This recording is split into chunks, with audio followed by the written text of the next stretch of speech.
সমাপ্তি। সমাপ্তি। বয়স 22। ওকে, সমাপ্তি, আপনি কেন মনে করলেন যে আজকে এই ধরনের সিক্রেটস নিয়ে লাখ লাখ মানুষের সামনে নিজেকে হাজির করা, এটার প্রয়োজনটা আসলে কি?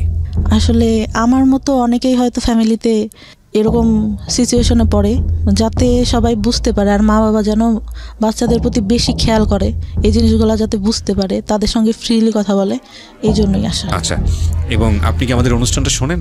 হ্যাঁ হ্যাঁ, রেগুলার শোনেন? রেগুলার বলতে ওইরকম শোনা হয় না, এই সারাদিন কাজ করে হাজব্যান্ড আসে, বাচ্চা নিয়ে ঘুমায় পড়া হয়, ইউটিউবে শুনি। ইউটিউবে শোনা হয়। ওকে, ঠিক আছে, চলেন। আপনি যেহেতু ইউটিউবের কথা বললেন, আমি একটু বলে নেই শুরুতে, প্রিয় শ্রোতা, আমাদের ইউটিউব চ্যানেলটি হচ্ছে www.youtube.com/dfm904। আমি আবারও বলছি, youtube.com/dfm904। এবং আপনারা নিশ্চয়ই জানেন আমাদের ইউটিউবে একটা বিশেষ সুযোগ সুবিধার কথা আমরা বলে আসছিলাম অনেকদিন ধরে, এবং সেটা চালু হতে যাচ্ছে খুব শীঘ্রই। সেটা হচ্ছে অনুষ্ঠান চলাকালীন সময়ে একই সাথে আপনি ইউটিউবে একই সময়, অর্থাৎ রাত 11টায় আমাদের রেডিওতে অনুষ্ঠান শুরু হয়, ইউটিউবে 11টার সময় আমরা অনুষ্ঠানটা চালিয়ে দেব, এবং যেভাবে আপনি রেডিওতে শুনতে পান সেভাবেই আপনি ইউটিউবে শুনতে পাবেন। এবং ইউটিউবে একটু মানে ইউটিউবের লিসনার যারা, তারা আমাদের রেডিও লিসনারদের চেয়ে একটু এগিয়ে থাকবে। কেন এগিয়ে থাকবে? যদি আপনার অনুষ্ঠানটা ইউটিউবে যদি সাবস্ক্রাইব করে থাকেন তাহলে বুঝতে পারবেন। সুতরাং এটা একটা গ্রেট নিউজ আপনাদের জন্য। একই সময়, মানে রেডিওতে 11টার সময় শুরু হবে, ইউটিউবে 11টার সময় শুরু হয়ে যাবে। সো এটা আপনাদের জন্য একটা গ্রেট সুযোগ। তবে এটা ঠিক যে এটা ভিডিও না, এটা প্রিমিয়ার হবে, মানে আপনারা যখন টিউন করবেন 11টার সময় আপনারা পুরো অনুষ্ঠানটা ওখানে শুনতে পারবেন। সো ইউটিউবে যারা সাবস্ক্রাইব করেননি তাদেরকে আমি বলবো যে ইউটিউবে please subscribe it, www.youtube.com/dfm904। Subscribe করে নোটিফিকেশনটা অন করে রাখবেন। সমাপ্তি, শুরু করুন আপনি যেখান থেকে আপনার বলতে ইচ্ছে করে, কারণ আপনি যেহেতু আমাদের অনুষ্ঠান শোনেন, you have lot of ideas about our programme. So আপনি আপনার মতো করে শুরু করুন। প্রথমে আমরা ব্যাকগ্রাউন্ডে থাকি, তারপর আমরা দেখে আসলে আপনার জীবনের সিক্রেটসটা কি। জি, ছোটবেলা থেকেই শুরু করি। শিওর। ছোটবেলায় আমার ভাই হওয়ার পরে আমি 9 বছর পর হই। আচ্ছা। তা আমার বাবা বলতো যে এবার যদি মেয়ে না হয়, মানে আমার মাকে বলতো যে তাহলে কিন্তু তোমাকে রাখবো না। প্রথমে আপনার ভাই হয়? হ্যাঁ। আচ্ছা। তারপর আল্লাহর রহমতে আমি হই। আমার বাবা অনেক খুশি থাকে। আমাকে ভাইয়া যখন হয়, আমার মায়ের বয়স হয়তো তখন 13 বছর। জি। আমার বাবা লজ্জায় আমার ভাইকে কখনো কোলে টোলে নিত না, তা আমাকে অনেক আদর করতো। আচ্ছা। অনেক আদর করতো। আমি ছোটবেলা থেকেই মানে গ্রামে বড় হই, তা সবাই যেরকম বলে যে সোনার চামচ মুখে দিয়ে জন্ম, ওর হচ্ছে এরকম। মানে আমার দাদার একটু সম্মান, আমার দাদা ছিল হচ্ছে প্রাইমারি স্কুলে চাকরি করতো, আর আমার দাদা মারা যাওয়ার পরে আমার বাবার মানে সব কিছু ঘাড়ে সংসারের কাজ টাজ পড়ে। আর আমার বড় চাচা হচ্ছে পড়ালেখা করতো, ছোট চাচাকেও আমার বাবা পড়ালেখা করায়। আচ্ছা। পড়ালেখা করালে আমার চাচা একটা টাইমে হচ্ছে মানে একটু বড় হই, তখন একটু বুঝতে পারি, হয়তো 4-5 বছর বয়স, তখন থেকে মানে আমাকে কিভাবে যেন মানে ভালো করে মানে ব্যাড টাচ যেটাকে বলে ওরকম করতো। আমি বুঝতাম না, তখন তো বুঝি না আসলে এগুলা কি, ওটা বোঝার বয়সও না। আমার মানে আপন চাচা? হ্যাঁ, আপন চাচা, ছোট চাচা। ওকে। আমি তখন অতটা বুঝি না। আমার ঘুম আসানোর সময় বা দেখা গেছে পড়তে বসানোর সময় করতো, আমি বুঝতাম না যে আসলে এগুলা কি, কেন করতেছে। ওকে।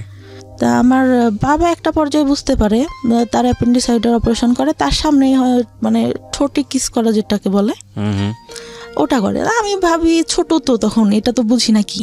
এখন বুঝি যে ওটা কেন করলো আর আমার বাবা কেন তখন কিছু বললো না, এটা মনে হতো। তাই একটা পর্যায়ে যখন এরকম মানে গায়ে হাত টাত দিত, তখন আমার বাবা একটা পর্যায়ে আমার কাছে জিজ্ঞাসা করে, আমার চাচাকে কিন্তু কোনো কিছু জিজ্ঞাসা করে না, আমাকে জিজ্ঞাসা করে। জিজ্ঞাসা করলে আমার চাচা আবার ভয় দেখায় যে তুমি যদি বলো তোমাকে ধরে মারবে। বলো মানে কি? মানে আপনার চাচা কি শিওর হয়ে গেছিল যে বিষয়টা আপনি জানেন বা বিষয়টা আপনি বোঝেন? যখন একটু বোঝা শিখলাম, হয়তো 7-8 বছর। আপনি কোনো কিছু জিজ্ঞেস করতেন না বিষয়টা নিয়ে, যে তুমি আমার সঙ্গে এরকম আচরণ কেন করছো? না, ভয় পাইতাম অনেক। চাচাকে ভয় পেতেন? হ্যাঁ, অনেক ভয় পেতাম। কেন ভয় পেতেন? মানে উনি আমাকে ধরতে আসতেছে, মানে ওই জিনিসটা ফিল হইতো যে কখন যেন হাত দিবে, কখন যেন কি করবে। মানে উনি আসলে পরে আমি ঘর থেকে একটা বেরোনোর অজুহাত খুঁজতাম। তো আপনি তখন 4-5 বছরের বয়স। 4-5 বছরের বাচ্চারা তো অনেক বেশি স্পন্টেনিয়াস হয়, মার সাথে ফ্রি হয় বা ভাইয়ের সাথে। আপনার ভাই তো বড়ই ছিল, পড়ালেখা করতো, ওরকম করে মানে অতটা ফ্রি ছিলাম না। তো বাবা বিষয়টা জানার পরে আপনাকে প্রশ্ন করে? হ্যাঁ, তখন হয়তো 7-8 বছর বয়স হবে, তখন 3-4 পড়ি হয়তো। আচ্ছা। তা আমি মানে বলি যে না, তা বলে আমি তো দেখছি। আমি বললাম, আমি তখন কথা বলি না কোনো। তাহলে আমি কি তোর চাচার কাছে জিজ্ঞাসা করবো? আমি বলি যে সেটা তুমি জানো। তা সে জিজ্ঞাসা করে কিনা জানি না, আমার চাচা জিজ্ঞাসা করে তুমি কি তোমার আব্বুরে কিছু বলছো? আমি তখন আমার বাবা আবার বলে যে আমি তোরা জিজ্ঞাসা করছি, তুই এটা তোর চাচারে বলবি না। আমি বলি না, বলি নাই কিছু। বলে আচ্ছা ঠিক আছে। রাতে ঘুমাই থাকতাম, আমার দাদির সঙ্গে শুইতাম। সে রাতে উঠে এসে আমার গায়ে মানে টাচ করতো। আপনার দাদির সঙ্গে আপনি ঘুমাতেন, চাচা এখানে থাকবে কেন? অন্য রুমে থাকতো, রাতে যখন সবাই ঘুমাই যেত তখন উঠে আসতো। তো ভয়ঙ্কর বিষয়গুলো। এবং আপনি কিছু বলতেন না? কি বলবো, কি মানে তখন তো এটা বুঝি না ভাইয়া, শুধু টাচ করতো। তো বাট আপনার তো ভয় লাগা উচিত। মানে আমি জানি না, প্রশ্নগুলো আমার আসছে বলে আমি করছি। আমি অতটুকু বয়সে যতটুকু সোরা পড়তাম, যতটুকু যার কাছ থেকে শুনছি যে এই দোয়া পড়লে রাতে কোনো খারাপ কিছু হবে না বা কোনো কিছু কেউ করতে পারবে না, আমি ওইটা পড়ে ঘুমাতাম যে হয়তো আজকে কিছু হবে না, কিন্তু সেই জিনিসটাই হতো। ওকে, আপনি বলেন। হ্যাঁ, আমার অনেক কথাই বলার আছে। আমি বহুবার বলেছি এবং আমি আবারও বলছি যে রেডিও ইন্ডাস্ট্রিতে আমি যেসব বিষয়গুলো নিয়ে কাজ করেছি লাস্ট 7 ইয়ার্স 10 ইয়ার্সে, তার মধ্যে এই যে চাইল্ড সেক্সুয়াল অ্যাবিউজ, এই অ্যাবিউজের উপরে যে যারা এরকম ঘটনার মুখোমুখি হয়েছেন তাদেরকে ফ্রন্ট লাইনে নিয়ে এসে তাদেরকে স্পিক আউট করা, বলানো তাদের মুখ দিয়ে, এই সাহসটা আমি দুর্দান্তভাবে দেখিয়েছি। সেটার জন্য আমাকে নিয়ে অনেকে সমালোচনাও করেন, অনেক বাজে বাজে কথাও বলেন, অনলাইনে বলেছেনও। সেগুলো দেখে আমি কান তুলিনি এই কারণে অনেকে মনে করেন যে এই ধরনের কথা রেডিওতে আসা উচিত না। অনেকে মনে করে যে এটা এক ধরনের বেহায়াপনা। অনেকে মনে করে ঘরের কথা ঘরেতেই রেখে দেওয়া উচিত। আমি মনে করি এটা একটা ঘায়ের মতো, পচা ঘা, নোংরা একটা ঘা। এই ঘাটাকে যত বেশি ঢেকে রাখা হবে, এই ঘাটা তত বেশি ছড়াবে এবং এটা একসময় ক্যান্সার হয়ে যাবে। আমাদের এখন বলার যুগ। কোনো অন্যায় হলে আমরা স্পিক আউট করি এবং আমরা মনে করি এই স্পিক আউটটা একটা সময় অন্যায়টাকে ইরেজ করে দেবে। হ্যাঁ, অবশ্যই চাইল্ড সেক্সুয়াল অ্যাবিউজ এটা সারা দুনিয়াতেই, শুধু বাংলাদেশে না, সারা দুনিয়াতেই ভয়াবহ রকমের একটা প্রবলেম। আপনি কল্পনাও করতে পারবেন না একটা শিশু কার দ্বারা শারীরিকভাবে নির্যাতনের শিকার হতে পারে। সেটা ব্লাড কানেক্টেড থেকে শুরু করে ব্লাড কানেকশনের বাইরে বিভিন্নভাবে এগুলোকে বিভিন্নভাবে আমাদের সামনে এখন নিয়ে আসা হচ্ছে মানুষকে সচেতন করার জন্য। আমি বেস্ট বাংলাদেশের এখন পর্যন্ত যতগুলো এনজিও বা বিজ্ঞাপনী সংস্থা যাই বলেন এখন যারা কাজ করেছে, তার মধ্যে একটা লাইন আমার কাছে মনে হয়েছে, আমি অনেকবার বলেছি রেডিওতে, এখনও বলছি, যে বেস্ট মনে হয়েছে এটাকে স্টপ করার জন্য। সেটা হচ্ছে শিশুকে তার শরীরের সীমানা বোঝান। শিশুকে মানুষ আদর করবে, এটাই স্বাভাবিক, কিন্তু কোনটা গুড টাচ, কোনটা ব্যাড টাচ, এবং ব্যাড টাচ হলে সেটা নিয়ে স্পিক আউট করা, ব্যাড টাচ হলে প্যারেন্টসদের কাছে গিয়ে বলা, ব্যাড টাচ হলে এমন কাউকে গিয়ে সেটা বলা যিনি অ্যাকশনে যেতে পারেন, এবং যদি সেটা না হয় তাহলে সে কোথায় যেতে পারে, এই বিষয়গুলো নিয়ে কথা বলা। এটা স্কুলে বলা প্রয়োজন, এবং নট অনলি দিস, স্কুলে শুধুমাত্র না, ফ্যামিলিতে বলা প্রয়োজন। এবং বলার জায়গা থেকে আপনি কিছু করতে চাচ্ছেন, শিওর, এবং বলার জায়গাটা থেকে আমার মনে হয় তারা একটা নির্ভরতার জায়গা ক্রিয়েট করার প্রয়োজন। সো এটা নিয়ে আমি বহুবার রেডিওতে বলেছি এবং আজকের এই স্টোরিটা হয়তো সেদিকেই যাচ্ছে। আমরা একটু ওয়েট করি, সামনে থেকে একটু আগাই, কারণ আমি জানি যে আজকের এই সমাপ্তির গল্পের মধ্য দিয়ে বাংলাদেশের অনেক মেয়ে নিজেদের শৈশব খুঁজে পাবে। আমি ডেফিনেটলি শিওর, কারণ এগুলোর উপর যারা কাজ করেন তাদের যেই পার্সেন্টেজ, মানে তারা যেসব পরিসংখ্যান আমাদের সামনে তুলে ধরে, সেটা কিন্তু রীতিমতো ভয়াবহ। আমরা নারী শিক্ষা নিয়ে কাজ করেছি, আমরা শিশুর পুষ্টি নিয়ে কাজ করেছি সরকারি তরফ থেকে, আমরা যেটা বলছি, এবং এগুলোতে আমাদের যে অর্জন সাউথ এশিয়ার মধ্যে, এটা মাইল ফলক, সারা বিশ্বের কাছে মাইল ফলক লাস্ট 10 ইয়ার্সে। এবং আমাদের এখন কাজ করা উচিত শিশুর পরিপূর্ণ মানসিক বিকাশ নিয়ে, এবং এখানে সরকারের যেরকম পৃষ্ঠপোষকতা প্রয়োজন, একইভাবে বেসরকারি পর্যায়ে যৌথভাবে কাজ করা প্রয়োজন। শিশু নারী হোক কিংবা পুরুষ হোক, মানে আমি যেটা বোঝাচ্ছি, ছেলে হোক কিংবা মেয়ে হোক, এই জায়গাটায় আমাদেরকে অবশ্যই এখন এনশিওরিটি দিতে হবে যে তার যেন একটা নিরাপত্তা বলয় থাকে। কারণ এটা যে কত ভয়ানক একটা ব্যাপার একটা শিশুর মানসিক বিকাশের জন্যে, এটা যে তাকে কোথায় নিয়ে যেতে পারে আপনি চিন্তাও করতে পারবেন না। অথচ আমরা এই বিষয়গুলো যুগের পর যুগ ধরে আমরা অ্যাভয়েড করেছি, আমরা চুপচাপ থেকেছি। আমরা যখনই স্পিক আউট হয়েছে কেউ, মুখ বন্ধ করে দিয়েছি, এবং সেটা শুধু পরিবারে না, এটা মিডিয়ার ক্ষেত্রে হয়েছে। সো এই বিষয়গুলো নিয়ে আমি অনেক বেশি লাউড ছিলাম এবং সেই জন্য অনেক ধরনের হ্যারাসমেন্টের মধ্যেও যেতে হয়েছে। ফাইন, ইস লেস ওকে, চেঞ্জ আনতে গেলে কিছু না কিছু হ্যারাসমেন্ট শিকার হতেও হয়। ওকে, বলুন তারপর আপনার যেখানে আপনি ছিলেন, যে চাচার বিষয়টা বলছিলেন, তারপর ওরকম হতে থাকে। আমি স্কুলে অনেক পড়ালেখা অনেক ভালো ছিলাম। আচ্ছা, অনেক ভালো ছিলাম বলতে 2-3 রোলের মধ্যে সবসময় থাকতো। আচ্ছা, আমি একটা জিনিস যেটা বুঝলাম, আপনার বাবা বিষয়টা জানলো এবং সে বললো যে চাচাকে না বলতে, এবং আপনি সেটাই করলেন। এবং আপনি ধারণা করেছিলেন বাবা যেহেতু বিষয়টা জানে সুতরাং এটার একটা প্রতিকার বা কোনো একটা কিছু হবে, সেটা তখন হয়নি। ওকে, তারপর পড়ালেখা অনেক ভালো থাকে, কিন্তু যখন মানে বুঝতে শিখলাম তখন পড়ালেখা থেকে মানে আমি কেমন যেন হয়ে যাই। মানে পড়ি কিন্তু আমি মানে সেরকম করে পড়ালেখা হচ্ছে না। আচ্ছা, মানে কনসেন্ট্রেশন যায় না নাকি আগ্রহ থাকে না, কোন কোথায় সমস্যা? পড়ালেখা করি কিন্তু টেনশন ভেতরে কাজ করে, ভালো লাগে না। সবাই যেরকম অন্য পাশে দেখতেছি, অন্য ছেলে মেয়েরা যেভাবে বড় হচ্ছে, ওদের লাইফে কোনো ঝামেলা নাই, আমার কেন এত সমস্যা, এটা মনে হতো। আর ক্লাস 5 থেকে ভালো রেজাল্ট হয়, তখন যখন 6-এ উঠি তখন থেকে পড়ালেখাটা ডাউন হতে থাকে আস্তে আস্তে। ওকে। আর তখন আমি রিলেশন বলতে আমার ফ্রেন্ডরা রিলেশন করতো ক্লাস 5-এ। তখন আমি বলি যে তোরা রিলেশন করিস, এটা কেন, এতটুকু বয়সে মানুষ রিলেশন করে? তা একটা ছেলে আমাকে পছন্দ করতো, আমাদের থেকে উপরে পড়তো, আমার খালাতো ভাইদের সঙ্গে পড়তো। তা আমি বলি যে ওরা বলতো যে তোর এই ছেলেটার সঙ্গে রিলেশন করাই দিব। আচ্ছা, আমি বলি আমি তো ওনাকে পছন্দ করি না, কেন রিলেশন করবো? আমার খালাতো ভাইয়ের সঙ্গে আমার একটা বান্ধবী রিলেশন করতো, ওরা সবসময় খেপাইতো আমাকে। তা আমি বলতাম যে না, আমি কখনো করবো না। ওরকম বলতে বলতে আমি বললাম যে আমার একটা ভাইয়ের সঙ্গে সম্পর্ক আছে, মিথ্যা কথা যেটা বলি যে সম্পর্ক আছে। পরে বলতে বলতে মানে ওই ভাইয়াটা থাকতো ওর মামার বাড়িতে। তা একটা সময় ভালো লেগে যায়, ওই সময় তো ভাইয়া বুঝি না যে রিলেশনটা কি জিনিস। ওই ছবিতে দেখতাম পছন্দ করতেছে, দেখা হচ্ছে, কথা বলছে, এটাই। আচ্ছা। পরে কিন্তু তার মধ্যেও কিন্তু কন্টিনিউ আমার চাচা যখন বাড়িতে আসতো, তার মধ্যে একটা কথা ভুলে গেছি, আমার চাচা মানে মেন্টালি সমস্যা হয়। আচ্ছা।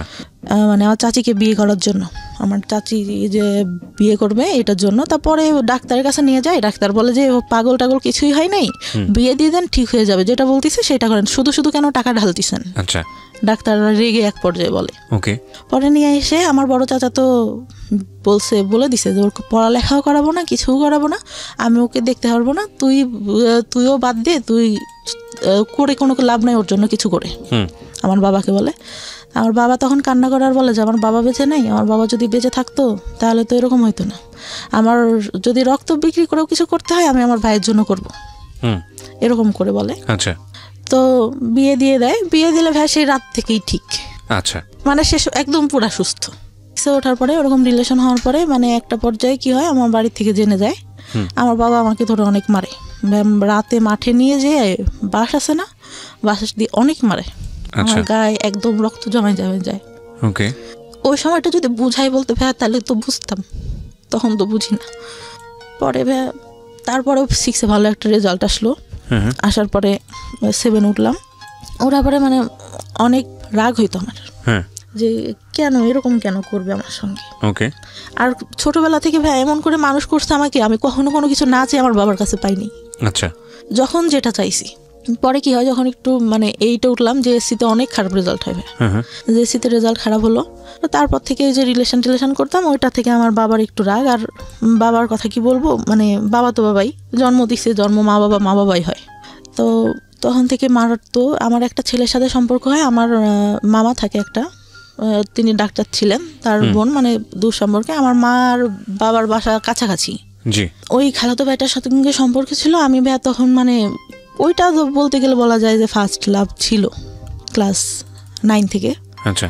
তো আমি অনেক মানে ওনার ইমোশনাল হয়ে যাই, ওই বয়সে যেটা হওয়ার কথা। আচ্ছা। পরে আমার বাসা থেকে জানতে পারে, আমার বাবা মেনে নেয় যে আচ্ছা ঠিক আছে, যদি তোমরা দুজন পছন্দ করো তাহলে ঠিক আছে, কিন্তু আমার মা মেনে নেয় না কখনো, মানে ছেলেটার পছন্দ করতো না, পড়ালেখা ভালো ছিল না। চাচা বাইরে পড়ালেখা করতো, ছোট চাচা, যে আমার মানে খারাপভাবে দেখতো, সে মাঝে মধ্যে আসতো যখন, আমি অনেক ভয় পাইতাম। একটা টাইমে যখন ছোট, এগুলো বলতে ভুলে গেছি, আমার ভাইয়ার এসএসসি পরীক্ষার আগে আমরা মানে টাউনে যেয়ে বাসা নেয় আমার মা, আমার ছোট চাচা তখন বিয়ে হয়। তখন মানে ভাইয়া পড়ালেখাতে একটু ডাউন ছিল, মানে ওর মেধাটা তো ভালো ছিল না। আচ্ছা। তো এখানে নিয়ে যায় বা বলে যে এখানে তো কাজ টাজ করতে হয়, পড়তে পারে না, কি করে বেড়ায় না বেড়ায়, বাসায় গেলো এখান থেকে, মানে ও টাউনে পড়ালেখা করতো, তো ওখান থেকে সুবিধা হবে। হ্যাঁ ওইখানে বাসা নেই। আমি ভালো একটা স্কুলেই পড়ালেখা করতাম, ছোট মানে নার্সারি থেকে শুরু করি। আচ্ছা ওখান থেকে ক্লাস 5-4 পর্যন্ত ওইখানে পড়ি। তখন ওইখানে মেবি 2 বছর মতো থাকা ছিল টাউনে। তখন ফ্রেন্ডদের সাথে অনেক ভালো এখান থেকেই যেতাম। আমার খালাতো ভাই একটু উপরে পড়তো, আমি নিচে পড়তাম। আর ওই ভাইয়ার পরীক্ষা দেয়, এসএসসিতে ফেল করে ইংলিশে। আচ্ছা আমার বাবা নাকি, আমি তো তখন ছোট ছিলাম, মনে নেই, আমার মা যতদূর বলে, তো অনেক কান্না করে আর বলে যে আমার মেয়ে আমার কখনো মানে খারাপ কিছু করবে না, আমার মেয়ে আমার সম্মান রাখবে। আমার ভাইয়ের একটা কি ছিল, ও আব্বু যখন থাকতো না, ও বসে বসে টিভি দেখতো। যে আব্বুর আসা শব্দ শুনতো, তখন আব্বুর বাইক ছিল, শব্দ শুনলে আস্তে করে টিভিটা বন্ধ করে পড়তে বসে যেত। আচ্ছা আমার পড়ালেখা মোটামুটি ভালো ছিল, সবসময় 2-3-এর মধ্যে থাকতো রোলটা। আচ্ছা আমার স্কুলে অনেক মানে ছাড়া অনেক ভালোবাসতো। ছোটবেলায় আমাকে নাকি বলতো যে, তখন বিএমপি সরকার, বলতো যে খালেদা জিয়ার নাতনি আছে না, ওকে ওর মতো লাগে। একটা স্যার তো খুব আদর করতো আমাকে, ওভাবে মানে খুব ভালোবাসতো সবাই। আমার বান্ধবীদের মধ্যে সবাই বলতো যে অনেক সুন্দর দেখতো। আচ্ছা বান্ধবীরাও অনেক মানে সবসময় ফার্স্ট বেঞ্চে বসা, সবার সাথে মজা করা। বড় ওই আস্তে আস্তে কিন্তু ওই যে চাচা যে ওইটা করতো, ওটা তো আর কারোর সঙ্গে আমি বলতে পারি না। জি ওটা তো ভেতরেই থেকে যায়, খুব খারাপ লাগে।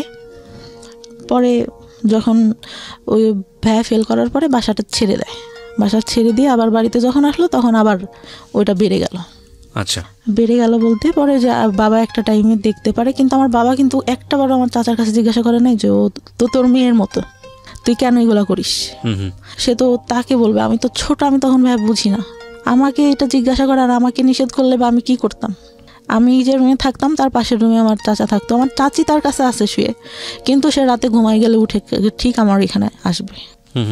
ভাইয়া অনেক কান্না করতাম, বিশ্বাস করবেন না। আর চুল টানতাম, হাতে কাটতাম, করতাম। খুব যখন খারাপ লাগতো, নিজের গায়ে নিজে খামচাতাম, অনেক কষ্ট হইতো।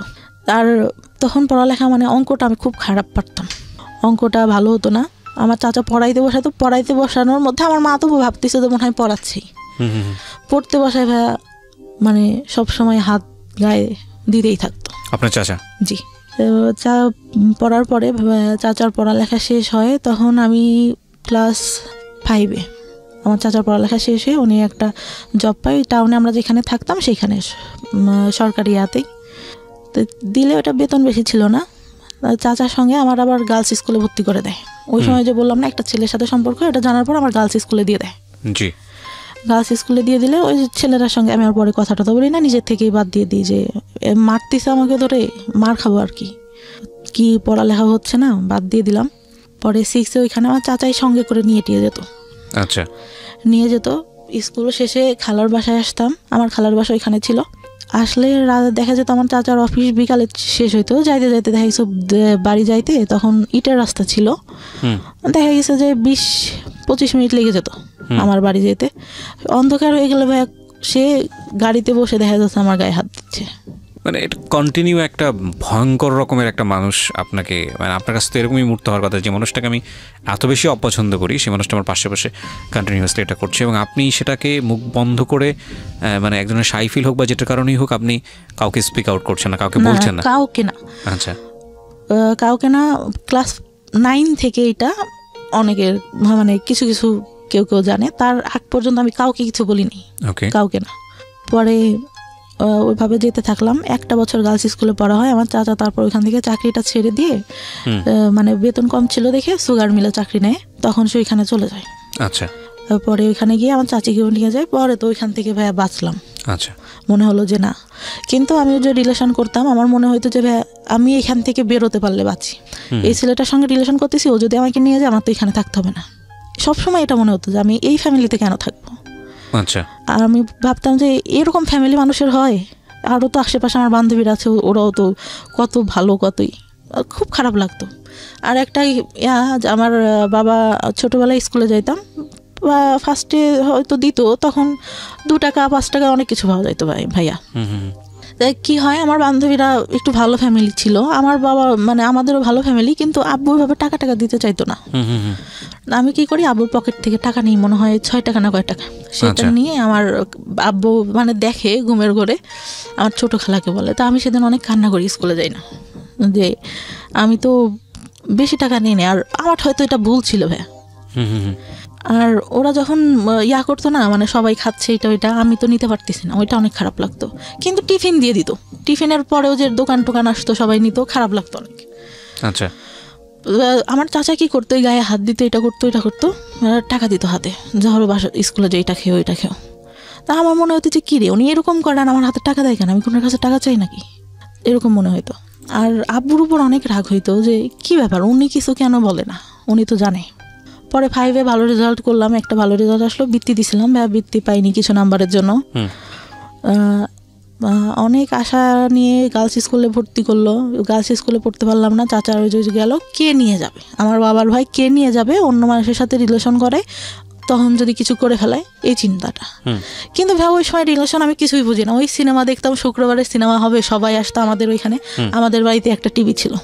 আচ্ছা, ওই সবাই আসতো দেখতে, সবাই বসে দেখতাম। ওই আগেকার যুগে শামানা, তারপরে রাজ্জাক, এদের মানে মুভি দেখতাম, আর ভাবতাম যে এই ভালোবাসা মনে হয় দেখা হচ্ছে, কথা বলতেছে, একজন একজনকে পছন্দ করে, এইটাই, এর বাইরে কিছু না। আচ্ছা। পরে গার্লস স্কুল থেকে ক্লাস 7-এ এসে ভর্তি হলাম গ্রামের স্কুলটাতে। ওইখানে ছেলেমেয়েরা সবাই একসঙ্গে, আমার বান্ধবীরা প্রেম করতো, এই করতো সেই করতো। আমি ভাই কোনোদিনও স্কুলে প্রেম করি নাই, কেন জানি না। আমার স্কুলের ছেলেদের একসাথে পড়তেছি, ভাইয়ের মতো, ফ্রেন্ডের মতো, ওদের সাথে প্রেম করবো না, আমার এটা কখনো মাথায় আসতো না, কেন প্রেম করবো বাইরে। পরে ওই আমার ক্লাস 7 যায়, আমার চাচা মাঝে মধ্যে তখন বাড়িতে আসতো ছুটিতে। আবার দেখা গেছে ওই চিনির মিলে চাকরি পাওয়ার পর ওনাদের তো যে কোয়ার্টার দেয়, ওইখানে যাইতাম, অনেক সুন্দর ছিল ভাই কোয়ার্টার গুলা, যাইতাম, অনেক ভালো লাগতো দেখতে, অনেক গোলাপ ফুল। আমি ছোটবেলা থেকে ফুল অনেক পছন্দ করি, ফুল গাছ নিজে এনে এনে লাগাতাম, ওই 5-6 টাকা দিয়ে ফুল গাছ কিনতে পাওয়া যেত, ওইগুলো এনে লাগাতাম, অনেক পছন্দ করতাম। ওইখানে গেলে অনেক ভালো লাগতো আমার, অনেক ফুল, গোলাপ ফুল ধরে ধরে আসে, অনেক কালারের, এই ফুল ওই ফুল, অনেক ভালো লাগতো। কিন্তু ভাইয়ার কি হইতো, দেখা গেছে আমার চাচি গোসলে ঢুকছে বা আম্মু নাই, ওই সুযোগে আমার চাচা এসে হঠাৎ করে হাত দিবে। তখন তো একটু বড় হয়েছি, আমার ফার্স্ট পিরিয়ড হয় ভাইয়া 6 না হলে 7 থেকে, অত তাড়াতাড়ি পিরিয়ড, মানে আমি তখন ভাইয়া প্যান্ট পরি, স্কুলে গেছি, স্কুল থেকে আসছি, আম্মু আমার প্যান্ট দেখে বলে এটা কি তোর, আমি বললাম এটা কি, আমাদের তখন হচ্ছে আমার মানে জমি আছে আমার বাবার অনেক, তা আমি বলি যে ওই কাকুটা মনে হয় মোবাইল দিয়ে হাত মুছছে, এটা। তা বলে যে না, এটা এরকম না। আমার চাচি, আমার মাও কিন্তু অতটা ফ্রি না, আমার মা আমাকে কিছুই বলে না, আমার ছোট চাচিকে বলে যে ওর এটা হয়েছে, তুই ওকে শিখাই দে। আমি মানে তখন মানে ন্যাকড়া ইউজ করে, ওটা আমি বুঝতাম না ভাই কীভাবে, আমার দেখাই দিয়েছে কিন্তু আমি ওইটা বুঝি না। আচ্ছা, তখন জানতে পারলাম যে প্যাড ইউজ করে। ওটা যদি আম্মুকে বলতাম, আম্মু যদি আব্বুকে বলতো, আব্বু বলতো দুনিয়ার লোক ন্যাকড়া ইউজ করে, তোমার মেয়ের প্যাড লাগে, এটা বাবা বলতো। হ্যাঁ, ভেরি ব্যাড, ওকে, প্রিটি ব্যাড, মানে নাথিং টু সে। ওকে, বলেন তারপরে কি হয়েছে? পরে ভাই আমি মানে কাপড়টা নষ্ট করে ফেলতাম, মানে you don't know how to manage it. না, বুঝতে বিষয়গুলো আসলে খুব সেন্সিটিভ, মানে আমাদের সমাজে এগুলো নিয়ে কথা বলাটাও অন্যায়, কিন্তু এগুলো একটা মানুষের জীবন আচরণের সঙ্গে জড়িত, এবং একটা মানুষকে যদি আমরা সুস্থভাবে বড় করতে চাই, তাহলে তার যে বেসিক নিডগুলো, এই নিডগুলোকে আমাদের সাপোর্ট দেওয়া উচিত। একটা মেয়ে শুধুমাত্রই লেখাপড়া শিখে, নারীর শিক্ষা, নারীর অধিকার, অমুক ঠমুক এগুলো নিয়েই শুধুমাত্র একজন নারী না, নারী জন্মগতভাবে একজন পুরুষের চেয়ে আলাদা, সুতরাং তার আলাদা কিছু সাপোর্ট দরকার হয়, এবং সেটা ফ্যামিলি থেকেই শুরু হওয়াটা জরুরি। দেখুন, উনি যে বিষয়গুলো নিয়ে কথা বলছেন, এগুলো নিয়ে আমাদের সমাজে খুব একটা কথাবার্তা হয় না, এগুলোকে আমরা ট্যাবু মনে করি, এগুলো নিয়ে আমরা কথাবার্তা বলি, অথচ আমাদের ধর্মে এত সুন্দরভাবে বিষয়গুলো ব্যাখ্যা করা আছে, এত ইন ডিটেলি ব্যাখ্যা করা আছে, অথচ এগুলো নিয়ে আমরা কথা বলার প্রয়োজন মনে করি না। এবং এগুলো নিয়ে কথা বলা উচিত এই কারণে যে এগুলো একটা মানুষের বেসিক নিড, স্বাস্থ্যের সঙ্গে জড়িত, একটা মানুষের প্রপারলি বড় হওয়ার সঙ্গে জড়িত, এবং এগুলো নিয়ে খুব সুন্দরভাবে বোঝানো উচিত। হ্যাঁ, উনি যখন বলছেন তখন উনি চোখ মুছছেন, কারণ আমি জানি যে এটার মধ্যে আসলে অনেক বড় একটা কষ্ট জড়িয়ে আছে, এগুলো প্রয়োজনীয় জিনিস। হ্যাঁ, ওকে, একটু আমরা সামনের দিকে আগাই। আপনি যখন এই বিষয়গুলো ফ্যামিলিতে বলতেন, বিষয়গুলো সামহাউ হাইড করা হতো, বা আপনার যে পরিমাণ এক্সপেক্ট করতেন, মানে আম্মু বলে দিছে, আপনার কি কখনো অপরাধী মনে হতো যে এই জিনিসটা যে হলো, আরে না জানি কত বড় অপরাধ করে ফেলছি? আমার কাছে মনে হতো, কারণ আমার মা বলে দিছে কাউকে বলা যাবে না এগুলা কাউকে বলা যাবে না, হয়েছে এতটুকু বয়সে এটা হয় নাকি, আমি কি করবো, এটাকে আমি ইচ্ছা করে হয়েছি। দেখেন কত ইম্পর্টেন্ট একটা বিষয়, উনি এখানেই কিন্তু একটা ভয়ঙ্কর রকমের একটা মানসিক বাধাগ্রস্ত হলো, ও নিজেকে অপরাধী ভাবা শুরু করেছে, এবং এটা তো সম্পূর্ণই ন্যাচারাল একটা বিষয়। এবং সেখানে মা যদি ধরনের কথা বলেন, মাও হয়তো বুঝে বলেননি, কারণ মাও হয়তো তার মার কাছ থেকে এটা শুনেছেন। বংশ পরম্পরায় এই ধরনের ভুল শিক্ষা আমরা ক্যারি করে বেড়াচ্ছি, এবং এই সময়টাতে এই যে কথাটা, এটা হয়তো উনি কোনো কিছু মনে করেই বলেননি, কিন্তু এটা যে শিশুর মানসিক বিকাশের ক্ষেত্রে অনেক বড় একটা বাধা হতে পারে, এটা কিন্তু আমাদের মাথায় রাখতে হবে, এবং এই ব্যবহারগুলো করা যাবে না শিশুর সঙ্গে। হ্যাঁ, বলুন।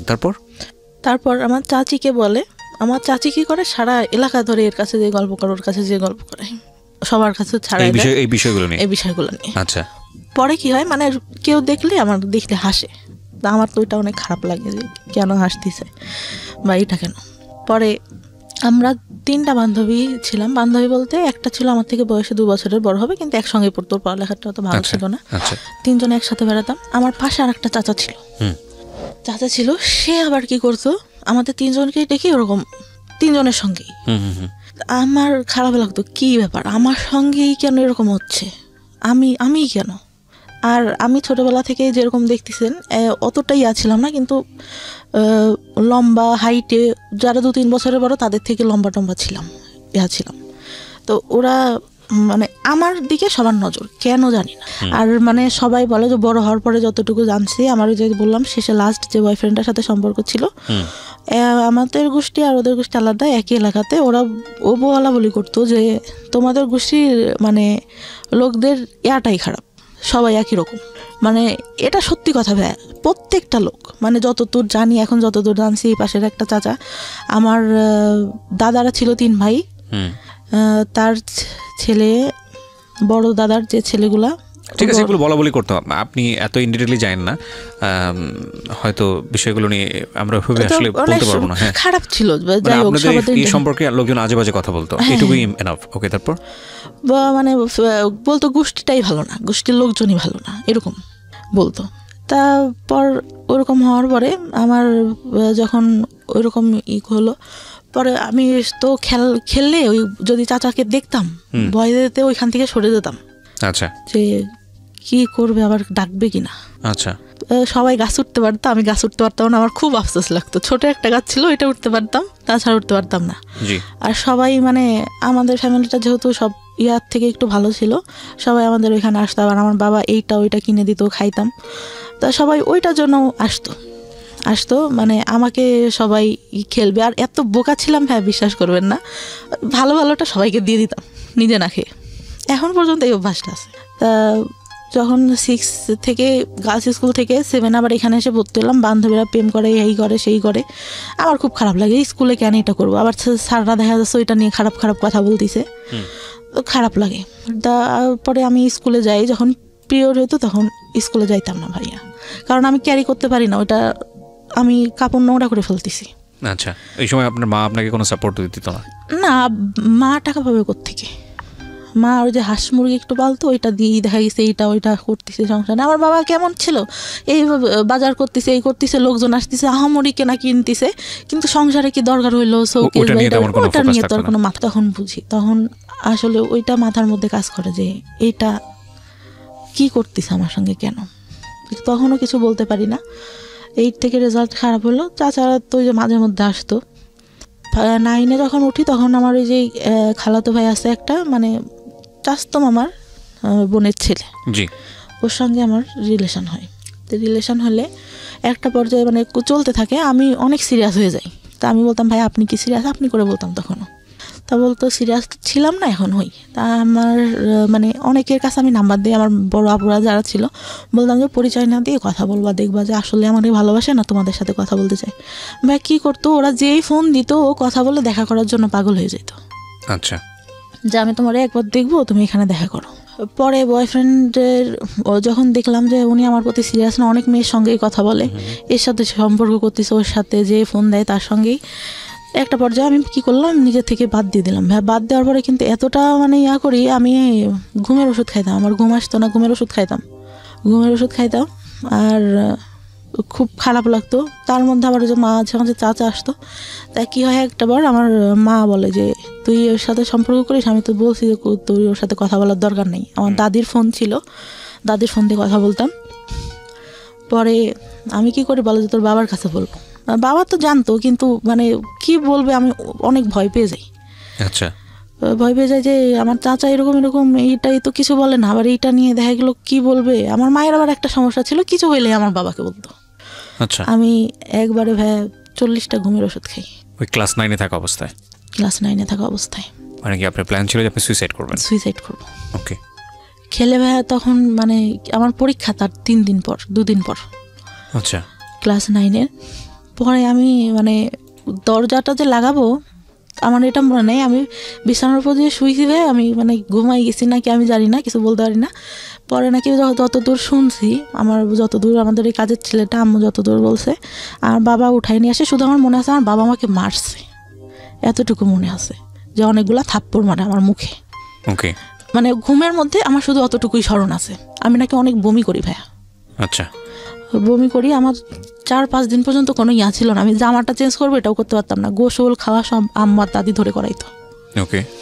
করাইতো। পরে আমার বয়ফ্রেন্ডটার সাথে ইয়া হয়ে যাওয়ার পর ক্লাস 10-এ যখন উঠলাম, আমি 9 থেকে অঙ্কে অনেক খারাপ রেজাল্ট করি।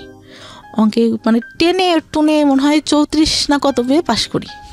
আমার বান্ধবীরা অনেক হাসাহাসি করতো। আর আমার যে বয়ফ্রেন্ডটার সাথে সম্পর্ক ছিল ওরা জানতো। আরও ওই মাঝে কথা বলতাম, অনেক ছেলে ঘুরতো ভাইয়া, অনেক ছেলে ঘুরতো। আর ওই ঘুমের ওষুধ খাইতাম, মানে প্রাইভেট পড়তে যেতাম, কেমন অ্যাবনর্মাল টাইপের হয়ে গেছিলাম আমি।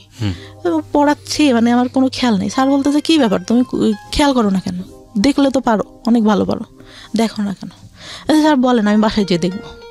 স্যারটা অনেক আদর করতো। তা ওইভাবেই পড়ে অঙ্ক ভালো পারতাম না, হাসাহাসি করতো। আর ওই যে ছেলেগুলো প্রপোজ করতো ভাইয়া, ওরা কি মানে এরকম ছিল, কিছু না করলেও ভাই কেন ছেলে মানুষ এরকম আমি জানি না, বলতো যে সব করছি। ওই মেয়েরা তো আমি সব করছি। আচ্ছা, ওকে। একটা ফুফাতো ভাই এরকম বলে, ওইটা আমি পরে আসি। তা ওইখান থেকে ক্লাস 9-এ ওরা হাসাহাসি করতো। তা আমার এত খারাপ লাগে যে কি আমি অঙ্ক ভালো পারি না।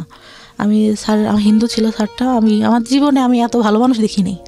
আমার ধর্মের না, যেহেতু আমি ইসলাম ধর্মের, আমার স্যার ছিল হিন্দু ধর্মের। একটু উনি প্রাইমারি স্কুলে চাকরি করতো। স্যারের কাছে বললাম, স্যার আমি তো অঙ্ক ভালো পারি না, আমাকে একটু যদি ভালো করে পড়াইতেন। তা বললো যে আচ্ছা ঠিক আছে, তুমি পাশে এসে বসবা, পার্টিতে বসাইতো, যে পাশে এসে বসবা, আমি তোমাকে ওরা যা করে তার থেকে আমি উৎপাদক ভালো পারতাম না। আমি বললাম স্যার উৎপাদকটা আমার একদম বাদ দিয়ে দেন, আমি এটা বুঝি না, একটা করলে আর একটা করতে হবে। এই দেখা গেছে আমার একটা কমন পড়ছে আর একটা কমন পড়তেছে না, তখন কি করব। পরে স্যার এরকম করে আমাকে অঙ্ক করায়, আমি এসএসসিতে অঙ্কে আমার প্লাস আসে, আর কোনো কিছুতেই প্লাস আসে না। আচ্ছা। তার মধ্যে যে চাচা এসে অঙ্ক করতে দিত, অঙ্ক ভালো পারতাম না, পড়তে বসাইছে, যে কয়দিন আসতো উনি আমাকে পড়তে বসাবেই।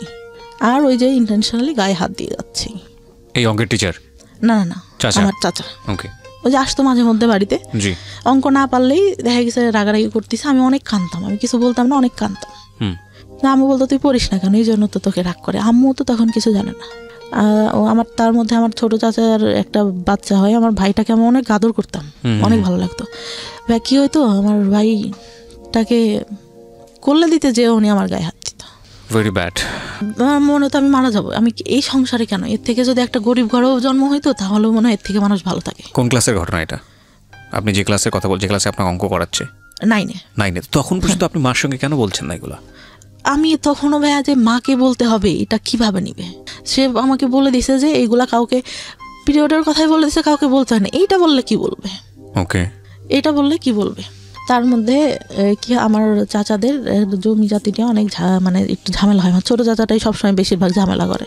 বড় চাচাটা অনেক ভালো, উনি বিসিএস ক্যাডার, প্রভাষক এখন, অনেক ভালো। মানে চাচা ছোটোবেলা থেকে অনেক ঈদে প্রত্যেকবার জামা কিনে দেবে, আর আমাকে বলতো আমার হলুদ পরি, আমাকে বড় চাচা বলতো, আমার বড় চাচা। আচ্ছা। অনেক আদর করতো। আমি চিন্তা করতাম চলে যাব, কিন্তু তখন চিন্তা করতাম যে আমার ভাই, আমার সবাই অনেক ভালোবাসেন, আমি চলে গেলে তো মান সম্মান থাকবে না। আর নাম ডাক আছে যেহেতু ফ্যামিলির একটা। এসএসসি পরীক্ষার আগে আমি সম্পূর্ণ সবার সঙ্গে কথা বলা বন্ধ করে দিই, যে আমার এমনিতে অঙ্কেটে ভালো পারি না, আমি কারোর সঙ্গে কথা বলবো না, আমি পরীক্ষাটা ভালো মতো দিই। তো পরীক্ষাটা দিই, পরীক্ষা দেওয়ার পরে আসলো এই কোনো রকমে মানে পাশ করলাম, ভালো মোটামুটি একটা রেজাল্ট আসলো। আসার পরে আমি মানে বাইরে ভর্তি হওয়ার ইচ্ছা আমার অনেক। তা টাউনে সরকারি মহিলা কলেজে আমার সব মানে ইয়াটিয়া দিলাম, চান্সও হইলো এখানে, কিন্তু আমার আব্বা ভর্তি করলো না। কেন করলো না, যে ওই ছেলের সঙ্গে সম্পর্ক আছে, যদি ওইখানে যেয়ে দেখা টেকা করে, এই জন্য হয়তো তার জায়গা থেকে এটা ঠিক ছিল, কারণ আমি করবো না এর গ্যারান্টি কি আমার, আমি নিজের থেকেই বলতেছি। পরে ভর্তি করলো না, ওইখানে একটা কলেজে ভর্তি করলো। এমনিতে মানে আমাদের ওইখান থেকে একটু টাউনে যে কলেজটা ছিল, যেতে 30 মিনিট মতো লাগতো। ওইখানে আমার বাবার যে ফ্রেন্ডের ছেলেটা আবার ওইখানে কলেজে কিভাবে যেন খোঁজ পায় আমাকে, মানে ওই ছেলেটার আবার কি হয় ভাই বলতে ভুলে গেছি, আমার এসএসসি পরীক্ষার পর আমার ফুপুর বাসায় আমি বেড়াইতে যাই। আচ্ছা, গেলে তা ওরা তো আমাদের বাসা থেকে আগের থেকে আসেই, দেখা গেছে একটা অকেশন হইলে, একটু অনুষ্ঠান হইলে আসে, আঙ্কেল আসে, আঙ্কেলের ছেলে আসে। তা আসলে পরে ওরা বলে যে জানো আমাদের সঙ্গে পরে ওই আপুটার সঙ্গে এই ভাইয়াটার সম্পর্ক আছে। আমি বলছি কি বলিস, ও তো আমার দিকে একটু এরকম তাকায়, আমি তো বুঝি। আমার ফুফাতো ভাইদের বলে যে না সত্যি কথা, অনেক ভালো সম্পর্ক, আর ওরা অনেক ভালোবাসে ওই আপুটাকে, আপু অনেক ভালোবাসে। আমি বলছি আচ্ছা আজকের দিনের মধ্যে যদি আমি ওর সাথে সম্পর্ক করে দেখাইতে পারি, একটা বাজাবাজি ধরনেরই। তারপরে আর কি করি, আমার ফুফাতো ভাই ফোন দেয়, আমি ওর সঙ্গে কথা বলি। কথা বললে ঠিক সন্ধ্যার সময় ফোন দিছে, আচ্ছা আমি তোমাকে একটা কথা বলতে চাই সমাপ্তি, তুমি কি আমার কথা যদি হ্যাঁ হয় হ্যাঁ বলবা, নাহলে পরে না বলবা। আমি বলছি জি বলেন। বলতেছে তুমি কি আমাকে লাইক করো? আমি বলছি যে দেখি, চিন্তা করে দেখি। তার রেগে কেটে দেয়। তো আমি আবার ফোন দিয়ে ওদেরকে ডেকে শোনালাম যে দেখ কি বলে, যে ওই ছেলে মেয়ের সাথে নাকি সম্পর্ক, তাইলে কি। পরে বলতেছে যে আমি বলতেছি হ্যাঁ পছন্দ করি আপনি, আচ্ছা I think I love you, ও বলে আমাকে, আচ্ছা ঠিক আছে আই লাভ ইউ টু। কিন্তু আমি তো মানে ওরকম করে না। তো ওরা যে আবার কি করে, ওই মেয়েটাকে বলে দেয় যে আপনি যার সাথে সম্পর্ক করেন ওই ছেলেটাতে এই হয়েছে। তা আমি কিন্তু ওকে আমি বলছি তুই কিন্তু বলবি না, একটা মেয়ে কষ্ট পাবে, আমার যতটুকু মানে মাথার মধ্যে আছে ও কষ্ট পাবে শুনলে। যাই হোক ছেলেটা ভালো না, আমি যতটুকু জানতাম। পরে কলেজে ওঠার পরে, কলেজে যখন ভর্তি হইলাম, ওই ছেলেটা কোত্থেকে খোঁজ পাই জানি না, ও প্রত্যেক দিন এসে কি করতো, একটা রুমে 2টা দরজা ছিল, ছেলে দাঁড়া করে রাখতো 4টা, নেশা করতো ভাই প্রচুর পরিমাণে। একটা পর্যায়ে ওর বাবা মানে টাকা পয়সা দেওয়া বন্ধ করে দেয়। ওর পুরা মানে আমার সাথে দেখা করার যে আব্বু টাকা দিত, আমার কাছে থাকতো, এতটুকু ধারণা তো আছে। ও ব্যাগের থেকে টাকা নিয়ে নিত হাত দিয়ে জোর করে নিয়ে, এরকম করতো। একদিন যখন তখন যেখানে সেখানে ডাকতো। আমি আবার ভাই অনেক ভয় পাইতাম, যে বাবার একটা সম্মান আছে, বাবার টাউনেই দোকান ছিল একটা, ব্যবসা করতে যেহেতু উনি। তা একদিন ডাকে একটা মার্কেটের উপরে, ওখানে একটা ব্যাংক থাকে, এই পাশে আমরা কথা বলতেছি, চেনা জানা একটা লোকই দোকানে, ওই দোকান থেকেই সব কিছু নিতাম। আর আমার এমন ছিল, টাউনের সব দোকানে বলা ছিল যে আমার মেয়ে যদি কিছু এসে নিতে চায় আপনারা দিয়ে দেবেন, টাকা চাবেন না কখনো, যা লাগে আমি দিয়ে দেবো। আমার ছিল, আমি দোকানে গেলে একটা জিনিস পছন্দ হইলে না নিলে আমার কেন রাতে ঘুম আসতো না। আচ্ছা, তা ওই আঙ্কেলটা আবার আমার খালুর দোকান ছিল ওখানে একটা, আমার খালুকে বলে যে এরকম দেখা করছে। ভাই এত বাজে করে উপস্থাপন করে, দেখা করাটা আমার বাবা নিতে পারে না। এত বড় একটা লাঠি নিয়ে আমার মারার জন্য বসে আছে। রাতে ডাকছে, আমার মা সহ গেছে, আমার মা পাশে বসা, আম্মু বলছে যা সত্যি তাই বলবেন। আমি আমার কাছে যেগুলো জিজ্ঞাসা করে আমি বলি যে না এরকম তো কিছুই হয়নি। পরে আব্বু বুঝতে পারে যে মিথ্যা সত্য কথা, মানুষের কথা শুনলে বুঝতে পারে, তো কিছু বলে না, বলে আচ্ছা ঠিক আছে। তা ওনারা আবার এরকম বলে যে আপনার মেয়েকে বিয়ে দিয়ে দেন, নাহলে কিন্তু এই ছেলে অনেক প্রবলেম করবে, তাই বলে। তারপরে ইন্টার ফার্স্ট ইয়ারও তো তখন এসএসসির পরে ভর্তি হয়েছি। ইন্টার ফার্স্ট ইয়ার পরীক্ষার কিছুদিন আগে আমাকে একটা ছেলে দেখতে আসে। ছোটবেলা থেকেই চিনি, কিন্তু এভাবেও জানি না যে আমাদের এলাকায় বাসা, এটা জানি কার ভাই কার ছেলে এটাও জানি না। আমার আবার কেমন ছিল যে আমি কোথাও যেতে গেলে আব্বুর কাছে শুনতে হবে, আর বাইরে অত বেরোনোর কোনো ছিল না আমাদের। আমি এলাকার মধ্যে আমাদের গোষ্ঠী দেওয়া অনেকেরা নাম জানি, চিনি, একজনের মুখে চিনি, একজনের নাম জানি, এরকম অনেকে চিনিও না। তো কারণ গোষ্ঠীটা তো অনেক ছাড়ানো ছিটানো, এক জায়গায় তো সীমাবদ্ধ না। তা ওই মানে শাড়ি পরিয়ে ওইটা দেখে নাকি ওর অনেক ভালো লাগে। পরে আমাকে আমার ভাইয়ের বিয়েতে তো যে মানে আমাদের বিয়ের পরে আবার দেখা যায় যে যেতে হয় বউয়ের বাড়িতে, মানে আমার ভাবির বাড়িতে যেতে হবে। তো আমার ভাই বলে যে তুই চল, আর আমার মামা তোমার কথা বলে যে ও চল। আমি বলি না যাব না, আমার যেতে ইচ্ছা করে না, কারণ আমি তখন এই যে টেনশানে, আমার বয়ফ্রেন্ডের সাথে আমার ব্রেকআপ হয়ে গেছে, মন মানসিকতা ভালো থাকে না। আর ভাবিদের বাড়িটাও এরকম ছিল যে আমার পছন্দ না, মানে মাটির রাস্তা দিয়ে যেতে হতো, আমার ভালো লাগতো না। ওকে, তা বলছে যে আচ্ছা চল আজকে যাই, কালকে চলে আসবো। তা আমি আবার তখন একটা গোপনে ফোন ব্যবহার করতাম, ওটা বাসায় রেখে যাই। আসার পরে 16 তারিখে যাই মার্চের, 18 তারিখে ব্যাক করি। ওকে, ফোনটা খোলার পরে আমি দেখতেছি আমার ফোনে একটা মেসেজ, আমাকে তুমি খুঁজলে কেন? আমি তোমাকে খুঁজলাম মানে কে এটা, আমি কাকে খুঁজলাম? ওকে, তারপর আমি মানে আমার ফোনে ব্যালেন্স থাকে না, আমি ফোন দিই, তা বললাম যে ভাই কে? তা বললো, ওর নাম ধরে বললো যে আমি অবাক। আমি বললাম যে আপনাকে আমি খুঁজলাম কে, মানে কি আমি আপনাকে কেন খুঁজবো? বলতেছে না আমাকে একজন বললো তুমি আমাকে খুঁজছো। আমি আপনাকে খুঁজবো মানে আমি আপনাকে খোঁজার কোনো প্রশ্নই আসে না। তারপরে আবার ফোন দেয় যে আসলে তুমি আমাকে খুঁজো নাই, তুমি আমাকে দেখো নাই। ওর মধ্যে মানে কি হয়, আমার খালাতো ভাই একটা বিয়ে করে, সম্পর্ক করে, ওই মেয়ে দেখতাম ওর দিকে তাকায় থাকে। তা আমার খালাতো বোনের ওয়াইফের আবার সম্পর্কটা ভালো ছিল, মানে ইয়াটা ভালো ছিল না, চরিত্রটা ভালো ছিল না। অনেকের সঙ্গে, ভাইয়ের সঙ্গে ইয়া হওয়ার পরে হুট করে বিয়ে করে, প্রেম করে, অনেকের সাথে আবার কথা বলতো। এই বাসে যেতে গেছে, মানে ঢাকায় থাকতো ওরা, ঢাকা থেকে বাড়িতে যেতে গেছে, কারণ নাম্বার পাইছে, পাশে বসছে, তার সঙ্গে কথা বলা শুরু করে দিছে। এরকম আমি ভাবতাম যে আচ্ছা যে ছেলেটার সাথে কথা বলে এ কি সে নাকি, অবাকের কথা ভাবতাম। তো এইভাবে তাকায় আসছে কেন? আমি আবার পিছন থেকে বসে আমি আবার ওর দিকে তাকায় আসি। তো ও ভাবছে যে আমি ওকে দেখি, কিন্তু আমি তো ওকে দেখি না, আমি দেখি যে ভাবি কেন ওর দিকে তাকাই, আমি তো এটা দেখি। মানে ও অনেক সুন্দর, অনেক সুন্দর ছিল দেখতে, অনেক সুন্দর। ও 6 ফিট হাইটে, লম্বা, সেরকম দেখতেও সুন্দর। তা তখন বলে যে আমাকে বললো তুমি আমার দিকে তাকাইছিল না?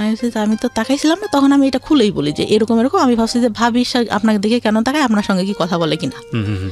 তা বলে না, আমার সঙ্গে কথা বলে না, আমি জাস্ট তোমাকে অনেক ভালো লাগে এই জন্য। আমি পরে বলি যে ভাইয়া আপনি আমার সাথে কথা বলবেন, ঠিক আছে, কথা বলছো কেন?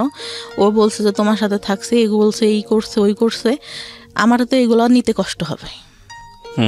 মানে সবাই আপনার নামে বদনাম করতো, বদনাম যেটা, কিন্তু সামনে কখনো কিন্তু ভাইয়া কেউ বলেনি, কারণ বাবার একটা ইয়া ছিল, কখনো কেউ বলবে এরকম না। কিন্তু গেলে পারে এই মেয়েটা ভালো না, এই মেয়ের চরিত্র ভালো না, পরে এরকম বলতো। তারপর আমি ওর কাছে বিশ্বাস করবো না, সব ঘটনা বলি, সব আমার ছোটবেলা থেকে কি হয় না হয় আমি সব কিছু বলি। আচ্ছা, ও মানে একটা পর্যায়ে কি হলো ভাই, ওইগুলো নিয়েও কথা বলা শুরু করলো। ওই মানে আপনার সঙ্গে ঝগড়া হতো, এগুলো নিয়ে খোঁটা দিত, এগুলো নিয়ে খোঁটা দিত। মানে ওইগুলা চাচাদের কথা না নিয়েও বাইরে যে ছেলেদের সঙ্গে কথা বলতাম, এইগুলা নিয়ে খোঁটা দেওয়া শুরু করলো। আমি তখন অনেক কাঁদতাম যে তোমার তো আমি সব বলছি, দুনিয়ার কেউ কিছু জানুক না জানুক তুমি তো জানো, তাহলে কেন এইগুলা বলো? আর তুমি যদি আমার লাইফে আগে আসতে তাহলে তো আমি এগুলা করতাম না। আমি তো তোমাকে ভালো করে চিনতাম না, স্কুলে গেছি একটু দেখছি, এই যা তুমি আগে বলতো আমার সাথে রিলেশন করবা, তুমি তো অনেক আগে ছিল না, কারণ আমি তো ছোট, তুমি তো আমার থেকে বড় হবা। পরে ভাই আমার ফার্স্ট বিয়ের ইয়াটা আসে, হুট করেই আমাকে বিয়ে দিয়ে দেয়, আমার কাছে জিজ্ঞাসাও করে না যে আমি পছন্দ করি কিনা। কিভাবে হয় বিয়েটা? আমাদের এখানে কোন ক্লাসে তখন আপনি? Inter first year. ওকে, আমার তখন ভাই বিয়ের বয়সটাও হয়নি। মানে আমার মাকে এসে একজন বলতো যে, মানে সে হচ্ছে মুরগি দিয়ে যেত আমাদের বাসায়, বলে যে আপনার মেয়েটা তো অনেক সুন্দর, ছেলেটা অনেক সুন্দর, বাইং হাউসে চাকরি করে, তা আপনার মেয়েকে বিয়ে দিয়ে দিই। তা আমি বলে যে খোঁজ খবর না নিয়ে, আর আমি এগুলো জানি না, ওর বাবা শুনলে রাগ করবে। তা আব্বুকে বলে, আম্মু হয়তো কোনোভাবে কনভিন্স করে বললে আম্মু আমার ভাইয়াকে পাঠায়। ভাইয়ারা ঈদের মধ্যে, মানে বিয়ের পরে ভাইয়া বাসাতেই থাকে, ভাইয়া চাকরি একটা করতো, সেটা আবার ছেড়ে দেয়। পরে ভাইয়া যায়, যে কি করে, ওকে বলে যে আশেপাশ থেকে খোঁজ নিতে, ও কি করে ওই বাসায় ঢুকে যায়। পরে ছেলের ছোটো ভাইয়ের কাছ থেকে সব কিছু দেখে, তাদের বাড়ি টাড়ি দেখে, অনেক মানে টাইস করা, ইয়া করা, ফুল ওয়াল, উপরে টিন শিট, তার মধ্যে টাইস করা, ইয়াটিয়াও অনেক ভালো, ভাইয়া পছন্দ করে। তখন ছেলে আসে দেখতে, তার 1 দিন না 2 দিন পরে, ভাই আমি তো ছেলে মানুষকে তাকায় দেখবো, লজ্জার একটা ব্যাপার, আমাকে শাড়ি টাড়ি পরানো হয়, তা আমি তাকাই না কখনো। উনি আমার কাছে জিজ্ঞাসা করে ঠিকানা এইগুলা, নর্মালি যেগুলো জিজ্ঞাসা করে, বা চুল দেখাবে এইসব কিন্তু কিছু বলে না। এমনি নাম টাম জিজ্ঞাসা করলো, করলো, অনেক পছন্দ হয়েছে। পছন্দ হইলে মানে আমার মায়েরও অনেক পছন্দ, বাবারও অনেক পছন্দ ছেলেকে দেখে। কিন্তু ছেলেটা ভাই আমার থেকে মনে হয় 17-18 বছরের বড় হবে। ওকে, 17-18 বছরের বড় হবে। তখন তারা কি করলো যে বিয়ে করবে। তা আব্বু বলে যে আচ্ছা বিয়ে না, আমার একটাই মেয়ে, আমি অনেক বড় করে অনুষ্ঠান করব, আমরা এমনিতে শুধু কাবিন রেজিস্ট্রেশন করে রাখি। রেজিস্ট্রি করা হয়, কবুল টবুল বলা হয় না। ওই ছেলের তখন রাতে ওইখান থেকে চলে যায়। আমি অনেক কান্না করি ভাই, আমি তখন বলতে পারি না যে এই ছেলের সাথে আমার সম্পর্ক আছে, আমি একে ছাড়া থাকতে পারবো না। পরে তার মধ্যেও আমার যে চাচা আসে, ছোট চাচা আসে, ঈদে আসে, এই আসে সেই আসে, কন্টিনিউ এটা চলতে থাকে। আচ্ছা, পরে বিয়ে দেওয়ার পরে হুট করে দিয়ে দিল। আমার সবাইরে ফোন দিয়ে বললাম, আমার বড় চাচা বলে যে কি ব্যাপার, তুই বিয়ে দিলি আমাদের কাছে তো জিজ্ঞাসা করবি। পরে যাওয়ার পরে আব্বু একটা ফোন দিল, ওই কন্টিনিউ কথা হইতো ছেলেটার সঙ্গে। কথা বলার আগে অন্যই যখন চলে যায় তার পরের দিন আমার ফুপুরা আসে, সবাই আসে আমাকে। আমি বললাম যে ভাই ছবিটা দেখি ছেলেটার। আমার যখন দেখাইলো আমি শুধু ভাইকে বললাম তোরা কি করলি। মানে এটা বিয়ে হওয়ার পরে গিয়ে আপনি ছবি দেখলেন ছেলেটার? আমি তখন তাকাই দেখিনি ভাইয়া, মানে আমি লজ্জাতে কি তাকাই দেখবো। আমাকে জিজ্ঞাসা করছে, আমি মাথা নিচু করে যতটুকু বলার বলছি। ছেলেটা হাইট টাইট লম্বা টম্বা সুন্দর ছিল, কিন্তু অত বয়সের তো একটা ছাপ মুখের উপর পড়ে। তো বিয়ে হয়ে যায় ওইভাবে। আমি সেদিন আমার যার সাথে সম্পর্ক ছিল ওকে ফোন দিয়ে আমি অনেক কান্না করি। ঈদের পরে ও বাড়িতেই ছিল, ঢাকায় পড়ালেখা করতো। ও শুধু বলে যে যা হবার হয়ে গেছে, এখন আমি কি করবো। আমি তো মানে আমার ভাইয়ের সাথে ওর আবার অনেক ভালো সম্পর্ক ছিল। আমি তো ভাইয়াকে ফোন দিছিলাম যে ভাই কি করেন। এখন ভাইয়া তো আর আমাদের সম্পর্কের কথা জানে না, হয়তো অনেকের কাছ থেকে শুনতে পারে, তাছাড়া তো আর কিছু জানে না। বললো যে ওকে দেখতে আসছে, হয়তো বিয়ে হয়ে যাবে, আমি বাড়িতে। তা বলতেছে ও নাকি জিজ্ঞাসা করে আমাকে, যত দূরও বলে যে খোঁজ খবর নিছেন কি করে ছেলে। হ্যাঁ ভালোই। বলতেছে এরকম হুট করে কি বিয়ে দেওয়া ঠিক, ওনাকে এই কথাটা বলে আমাকে বলে যত দূর। এখন ও বলছে কি না দেওয়া আমি সঠিক জানি না। অনেক কান্নাকাটি করি, করলে রাতে যে কাবিন রেজিস্ট্রি হওয়ার পর ওনারা তো চলে গেল। পরে আমার সাথে কথা হইতো কিন্তু আমি নিতে পারতাম না। পরে মানে যখন কথা টথা হইতো, উনি একটা পর্যায়ে বলে যে আচ্ছা আমাদের তো শুধু কাবিন রেজিস্ট্রি হয়েছে, তুমি ফোনে কবুল বলো, আমিও বলি, মানে আমাদের তো তাহলে বিয়ে হয়ে গেল। কে বলছে এটা? মানে আমার যার সঙ্গে কাবিন রেজিস্ট্রি হয়। আচ্ছা আচ্ছা, ওকে। আমি বলতেছি কেন বলবো, যখন কাবিন মানে কবুল বলতে হবে তখন তো বলবোই, তখন তো সবাই থাকবে। ফোনে ফোনে বলে শুধু শুধু কি দরকার, কাবিন রেজিস্ট্রি তো হয়েছি। তো বলতেছে বলো, তাহলে তো আমরা স্বামী স্ত্রী হয়ে গেলাম। তো উনি বলে 3 বার বলে, আমি বলি না, মানে আমার মনের মধ্যে যেন কেমন একটা লাগে যে কি ফোনে কেন বলবো। আর যদি বিয়ে না হয়, আমার কেন জানি না মনের মধ্যে বললো যে যদি না হয়। না, আপনার তো রেজিস্ট্রি হয়ে গেছে, কিন্তু ওই যে ইসলামিক ধর্মে যেভাবে হয় সেটা তো হয়নি। আচ্ছা, কাবিন আমরা তো ধর্মে বুঝি যে মানে কাবিন রেজিস্ট্রি হলে তো বিয়ে হচ্ছে না, আমাদের কবুল বলতে হবে 3 বার, আমাদের হাদিসে যতটুকু বলা আছে। আচ্ছা, ওটা তো হয়নি। যদি না হয় মানে আমার ওই চিন্তাটা মাথার মধ্যে। আমি তখন স্টিল আমার বয়ফ্রেন্ডে লাভ করি। পরে আমার বয়ফ্রেন্ডটা মাঝে মধ্যে ঢাকা থেকে আসতো। তারপরে একটা পর্যায়ে মানে এতটাই হয়ে যায়, ফিজিক্যাল রিলেশন হয় আমাদের মধ্যে। মানে বয়ফ্রেন্ডের সঙ্গে? হ্যাঁ, বয়ফ্রেন্ডের সঙ্গে। ওকে, বয়ফ্রেন্ডের সঙ্গে ফিজিক্যাল রিলেশন হয়। পরে মানে ও কন্টিনিউ আমার বাসায় আসতে থাকে, রাতে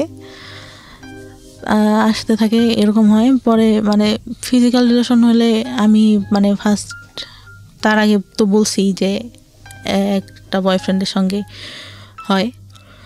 তো ওই টাইমটাতে ও বলতো যে ওই বয়ফ্রেন্ডটার কথাও জানতো যে তুমি এইগুলো করছো। আবার ওই যে বললাম যারা পিছনে ঘুরতো ওরা ওই বাজে কথা বলতো, না করলেও বলতো।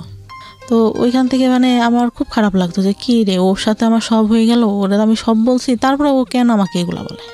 পরে আমি একটা পর্যায়ে এরকম কথা বলতাম, আব্বু বলতো যে তোর বিয়ে হয়ে গেছে, ছেলে চাকরি করে, এত কথা তুই কেমনে বলিস। আব্বু তো আর জানতো না যে আমি অন্য কারোর সাথে কথা বলি, কিন্তু আব্বু হয়তো আজ করতে পারে একটু, আচ্ছা, যে আমি অন্য কারোর সাথে কথা বলতেছি। পরে আমি তো কিছু বলি না। পরে আমার ফোনে একদিন ফোন আসে, খাচ্ছিলাম, আব্বুরা বসেছিল, হঠাৎ করে আননোন নাম্বার থেকে ফোন দেখে আব্বু যে বুঝতে পারে যে এইটা তো আমার মানে যার সাথে রেজিস্ট্রি হয় তার নাম্বার না। পরে কিভাবে যেন বুঝতে পারে জানি না। পরে ওই টাইমটাতে আবার কি হয়, একটা ছেলে আমাকে অনেক পছন্দ করতো, আব্বুকে মামা মামা করতো। আচ্ছা, পছন্দ করতো বলতে মানে আমার আব্বুকে ভাঙাই খায় মানুষ বলতে যেরকম ওরকম খাচ্ছে এখন পর্যন্ত, মানে এইটা বলতেছে এটা বলতেছে। আমার বাবা আবার তাকে এতটাই ভালোবাসে, এতটাই বিশ্বাস করে, আমার মনে হয় আমাদের থেকে তাকে বেশি ভালোবাসে। আমি বললাম যে ভাই আপনি তো আব্বুকে বলতে পারেন। আমার যখন ইন্টার ফার্স্ট ইয়ার ভর্তি করতে নিয়ে যায় তখন উনি আমাকে বলে বাইকে, এটা কি বিয়ের পরের ঘটনা এগুলো আপনার? না, বিয়ের আগে। আচ্ছা, বলতে ভুলে গেছি। আচ্ছা, পরে উনি বলে, আমি বলি যে আপনার মামাকে বললেই তো পারেন, আপনার মামা তো আপনাকে অনেক ভালোবাসে, আমাদের তো তাহলে বিয়ে দিয়ে দেবে, আমার বলার কি আছে? বলছে আমি বলবো কিভাবে, তুই বল। আমি কি এতই বেহায়া যে আমি আমার বাবাকে যে বলবো যে আপনার সাথে বিয়ে দিক? আর আপনি মানে আমি এরকম করেই বলি যে আমি হয়ে দেখতেছি আপনাকে এরকম। আপনার গার্লফ্রেন্ড ছিল আমার ছোটো চাচির সঙ্গে পড়তো, ওনার গার্লফ্রেন্ডটা, আপনার গার্লফ্রেন্ড আমার ছোটো চাচির সাথে পড়ে। আমি যখন ছোট তখন থেকে দেখতেছি আমি হয়ে আমার বোন দেওয়ার পর থেকে আপনি এরকম, আপনাকে কেন বিয়ে করবো? তো কথায় কথা বলে তুই তো তাহলে প্রেম করিস না। এসে প্রেম করি না করে এটা কোনো কথা না, আমার মা বাবা যার সাথে দেবে তার সাথেই আমি থাকবো।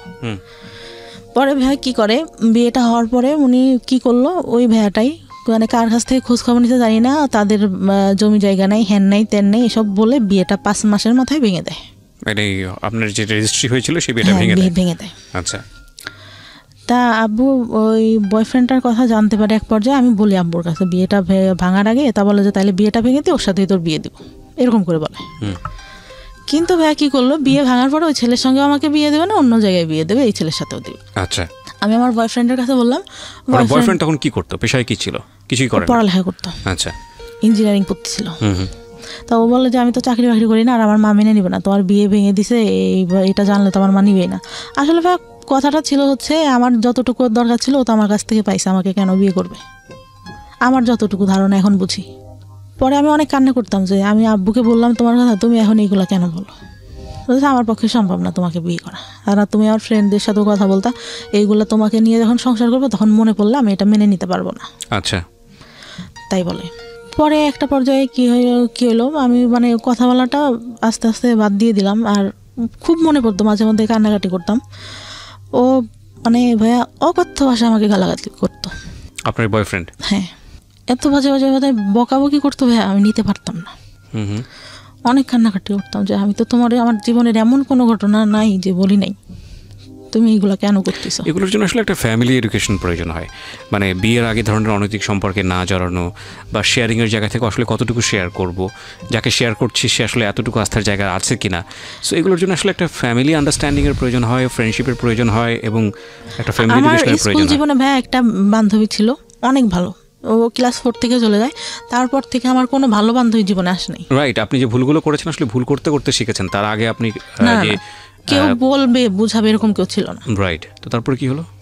পরে একটা পর্যায়ে এরকম বাদ দিতাম, আর আমি মাঝে মধ্যেই ফোন দিলে ওরকম বাজে বাজে কথা বলতো। পরে মানে ওই বিয়েটা ভেঙে গেলে আমি আবার আব্বুকে বললাম যে আচ্ছা যাই হয়েছে ও তো আমাকে কি করবে না। আর আমি মানে চিন্তা করে দেখলাম, আব্বুকে বললাম যে ও বলতেছে এই কথাগুলা, তার থেকে বিয়ের পরে যদি অশান্তি করে তার থেকে এখন হয়তো বাদ দিয়ে দেওয়াই ভালো। ওই আগে আমার যে কাবিন রেজিস্টার হয় ওই ছেলেটা আবার মানে আমাকে খুব ভালোবাসতো, আর ওর বাবা আমাকে অনেক আদর করতো ভাই। মানে আমার মনে হলো যে আর একটা বাবা পাইছে আমার জীবনে, মানে এত ভালো লোকটা ছিল। মা ছাড়া কথা বলতো না আমার সঙ্গে কখনো, প্রত্যেকটা দিন আমি ফোন না দিলেও সে ফোন দিয়ে কথা বলতো। তা আমি একটা পর্যায়ে বললাম যে এতদিন কথা বলছি, আমার চাচাদের বললাম, আমার ফুপাদের বললাম যে আপনারা আব্বুকে দেখেন ম্যানেজ করতে পারেন কিনা, ওই ছেলের সঙ্গে আমি কথা বলি। তখনও মানে কাবিন রেজিস্ট্রি হয়েছিল ওই ছেলেটার সাথে। ও বলে যে আচ্ছা তোমার বাসা থেকে যদি দেয় আমি তোমাকে নিব, কারণ আমি তোমার অনেক ভালোবেসে ফেলছি। পরে করার পরে কি হয়, আব্বু রাজি হইলো, যাও, ওদের বাসায় গেল, ছেলে বাসায় নেই। আমার চাচা ফুপা ফোন দেয়, ছেলে ফোন ধরে না। ওর সেদিন ওর ভাবিরা ওর মারাও নাকি ভালো ব্যবহার করে না, ওর বাবা শুধু ভালো করে কথা বলে। পরে আমার চাচারা এসে বললো যে ওই ছেলে বিয়ে করবে না, হয়তো বিয়ে করতে চেয়ে ভেঙে দিবে এরকম। আচ্ছা। পরে ওই ছেলেটা আবার ফোন দিয়ে চাচাদের বলে আচ্ছা আমি একটু বাইরে ছিলাম এই জন্য ফোন, তুই ফোন ধরতা, বাইরে ছিল, আমাদের সামনে আসা নাই, ঠিক আছে। একটা কথা কি ভাইয়া, যেটা সত্যি কথা, ওই ছেলেটার অনেক বয়স ছিল, এই জন্য মূলত চাচাদের সামনে আসেনি। ও ভাবছে যে এত ছোট মেয়েকে আমি বিয়ে করছি, আমার সাথে হয়তো দেখার পরে দিবে না, এই জন্য সে ভয়ে সামনেই আসে নাই। আচ্ছা। আমি একদিন বিয়ের পরে যখন বিয়েটা ভাঙে নাই তখন বলি যে আপনার বয়স এত বেশি, আপনি আমাকে বিয়ে করলেন, আপনি তো দেখছেন আমি তো তখন তাকাই দেখি না, আপনি তো দেখছিলেন যে আমি তাকাইও দেখি নাই, আপনার কি এটা ঠিক হয়েছে? বলে আসলে এখন বুঝতেছি ঠিক হয় নাই, তারপরে তোমার কি মানে বিয়েটা ভেঙে দিব? আমি বলছি না, মেয়েদের জীবনে একবারে আমাদের যে ফ্যামিলি যে স্ট্যাটাস ছোটোবেলা থেকে দেখে আসতেছি, একটা মেয়ের বিয়ে ভেঙে গেলে পরে আর ভালো বিয়ে হয় না। ছেলেটা বয়স বেশি হলেও, যেটা সত্যি কথা আমার লাইফে দেখো টাকা ছিল না, সে গল্প দিচ্ছে যে আমার একটাই মেয়ে, অনেক বড় করে হ্যান করবো ত্যান করবো, কোনো কিছু করতে পারবে না, এইটা কারণ ছিল। পরে হুট করে ছোট চাচা নিয়ে আসে, যে আমাকে মানে ছোটবেলা থেকে ফিজিক্যালি টর্চার করতো, সে নিয়ে আসে। তা নিয়ে আসলে আমার বাবা বলে যে সব কাপড় কেন পরে আসিস, ভালো কাপড় পরতে পারিস না? বাসার উপর কি পরবার? আচ্ছা ভালো কাপড় পরতে। তা আমি মানে তখন একটু আন্দাজ হয় যে ভালো কাপড় কেন পরতে বলতেছে। তো নিয়ে আসলে ছেলেটা এত সুন্দর করে এত ভঙ্গিমায় কথা টথা বললো, আমাকে শাড়ি পরায় আবার সেই সামনে নিয়ে বসাইলো, সব কিছু জিজ্ঞাসা করলো। আমি ওনার ভঙ্গিমা দেখে, কথা বলা দেখে, দেখতে সুন্দর ছিল আমার, মানে ভালোই, মানে একটা বার তাকাইছিলাম, ভালোই লাগলো। এর থেকে একটু বয়সী হবে, তারপরও বয়সের ডিস্টেন্স আমাদের 15 বছর মতো। তা আমাকে পরে হচ্ছে ওদের বাসার থেকে দেখতে আসবে, এর মধ্যে ওই ছেলে আমাদের মানে সব কিছু, আমার বাবা সব কিছু খোঁজ নিছে এক রাতের মধ্যে, একদিনের মধ্যে। আর নেওয়ার পরে ওরা বাসার থেকে আসে, আমি আবার বলি যে আমার যে আগে একটা হয়েছিল, এটা কি বলা হয়েছে কিনা। আমার মাকে জিজ্ঞাসা করলাম যে আমি কিন্তু পরে এবার বিয়ের পরে সমস্যা হবে, এটা কিন্তু আমি মেনে নেব না। পরে ঘটককে বলে, ঘটক আবার বলে যে না, বলা হয়নি। তা বলে যে আচ্ছা তাহলে আমি বাব্বু বলে যে আচ্ছা বলো, যদি বললে যদি করলো, নাইলে নাই, বিয়ে করলে। পরে বিয়ে দেওয়া উনি ওনাকে বলছে, উনি সবার কাছে খোঁজ নিচ্ছে, কিন্তু সবাই তো জানে, যেহেতু ফ্যামিলিটা ভালো জানে, সবাই বলছে যে না উঠাই নাই, শুধু ওদের কাবিন রেজিস্ট্রি হয়েছিল। ছেলে বিয়ের আগে আসলো, ওদের বাসার থেকে সবাই আসলো, এসে ওর বাবা ও অনেকেই, মানে আমার তারপর ঈদের পরে ছিল, কোরবানি ঈদের পরে মেবি, ওই দুনিয়ার লোক এসে মনে হচ্ছে আমি একটা কার্টুন বসে আছি, আমাকে দেখতেছে। কি দেখতেছে? ছেলের নানা ছিল, আমার চুল ধরে ঘোমটা নামায়, এইটা ওইটা, আমার খুব বিরক্ত লাগছে। কি রে চুল ধরবে? এইটা কি চুল ধরার যুগ নাকি? 2015 সাল চিন্তা করেন, আমার চুল ধরে হাঁটা দেখতেছে, কেমন মেজাজটা গরম হতে পারে তখন। আমার খুব মেজাজ খারাপ হয়, আমি রেগে যখন বের করে দেয় আমি আসি, তা চলে আসি। আমার চাচাতো ভাইরা বলতেছে আপুর কি হয়েছে, আপু কেন রাগ করছে? আমার চাচাতো ভাই বড় চাচার ছেলে, আমার থেকে বয়সে ছোট, মানে আমাদের বাবা আগে বিয়ে করো তো এই জন্য। ও আমাকে অনেক ভালোবাসে, বুবু বলে ডাকে। বুবুর কেন রাগ করছে? বুবু কি হয়েছে? চুল কেন ধরে দেখলো, আমার হাঁটা কেন দেখলো, আমি কি নাকি, এরকম করে বলি। পরে তাদেরও পছন্দ হয়, বিয়ে পরে সেদিন বিয়ে পড়াই দিল একদম। আগেরটা ডিভোর্স হয়েছিল? হ্যাঁ, ডিভোর্স হয়ে গেছে। তার মনে হয় ভাইয়া 1 সপ্তাহের মাথায় আমার বিয়ে দিয়ে দিল। ডিভোর্স হলেও তো 3 মাস সময় লাগে, ওয়েট করতে হয়। হ্যাঁ, তো কি করলো, বিয়ে দিয়ে দিল। আর আব্বুর একটু ক্ষমতা ছিল, বললাম না, একটু পলিটিক্যালি ছিল, ওই জন্য কেউ আর কিছু বলে টলে নাই, করে নাই। কিন্তু ওই ছেলেরা নেওয়ার জন্য অনেক লোক দিয়ে খবর পাঠাইছে, ত্যান করছে, কিন্তু আমাদের এদিক থেকে কোনো কথা হয়নি। আমি একটা সময় মানে আগের যে ছেলেটা ছিল ওকে বলছিলাম যে তুমি যদি চাও আমি কিন্তু চলে আসবো, কিন্তু সে নাচরবান্ধ অনুষ্ঠান করতে হবে, হ্যান ত্যান এটা সেটা। আবার তাদের চিন্তা ছিল কিছু দেবে না। পরে এর সাথে বিয়ে গেল, সেদিন বিয়েটা একদম পড়াই দিল। বিয়েটা পড়াই দেওয়ার পরে ছেলের কথার ভঙ্গিমা এটা সেটা, সে ডিপ্লোমা কমপ্লিট করছে, সে বললো যে আমি বিএসসি কমপ্লিট করছি। মিথ্যা কথাটা পুরাই বললো যে টাউনে জায়গা আছে ওইখানে বাড়ি করবো, এটাও পুরা মিথ্যা কথা। জায়গা কিছুই, মানে এমনিতে গ্রামে জায়গা জমি আল্লাহর রহমতে ভালো আছে, কিন্তু ওইগুলো মিথ্যা কথা। কারণ ওদের যে বাড়ি টাড়ি দেখলে তো বিয়ে দিবে না। আমার চাচা কিন্তু দেখে আসছে ভাই, কিন্তু সে মানে বাড়ি কেমন, এটা কেমন কিছুই বলে নাই। বলছে ভাই ছেলে ভালো চাকরি করে, ভালো দেখতে, বাড়ি জমি জায়গা যা আছে অনেক ভালো। বিয়ে হওয়ার পরে তার সাথে উঠাই নাই, তখন এমনিতে বিয়ে হলো, ছেলে থাকলো রাতে, সব কিছু জিজ্ঞাসা করলো যে বিয়ে হয়েছিল, কোনো কিছু হয়েছে কিনা, এটা সেটা। আমি বললাম না, বিয়ের আগেই তো বলছি যে শুধু কথাই হইতো, আর কোনো কিছু না। আর ছেলেটা হয়তো ওইরকম ছিল না যে দেখা করবে বা হ্যান ত্যান। পরে সারা রাত গল্প টল্প করলাম, করার পরে মানে ভাইয়া যে বলে না যে মানে হাজব্যান্ডের কাছ থেকে একটা ভালো কথা বা ভালো কিছু, সে প্রথম অনেক ভালো কথা বলতো, ভালো ব্যবহার করতো।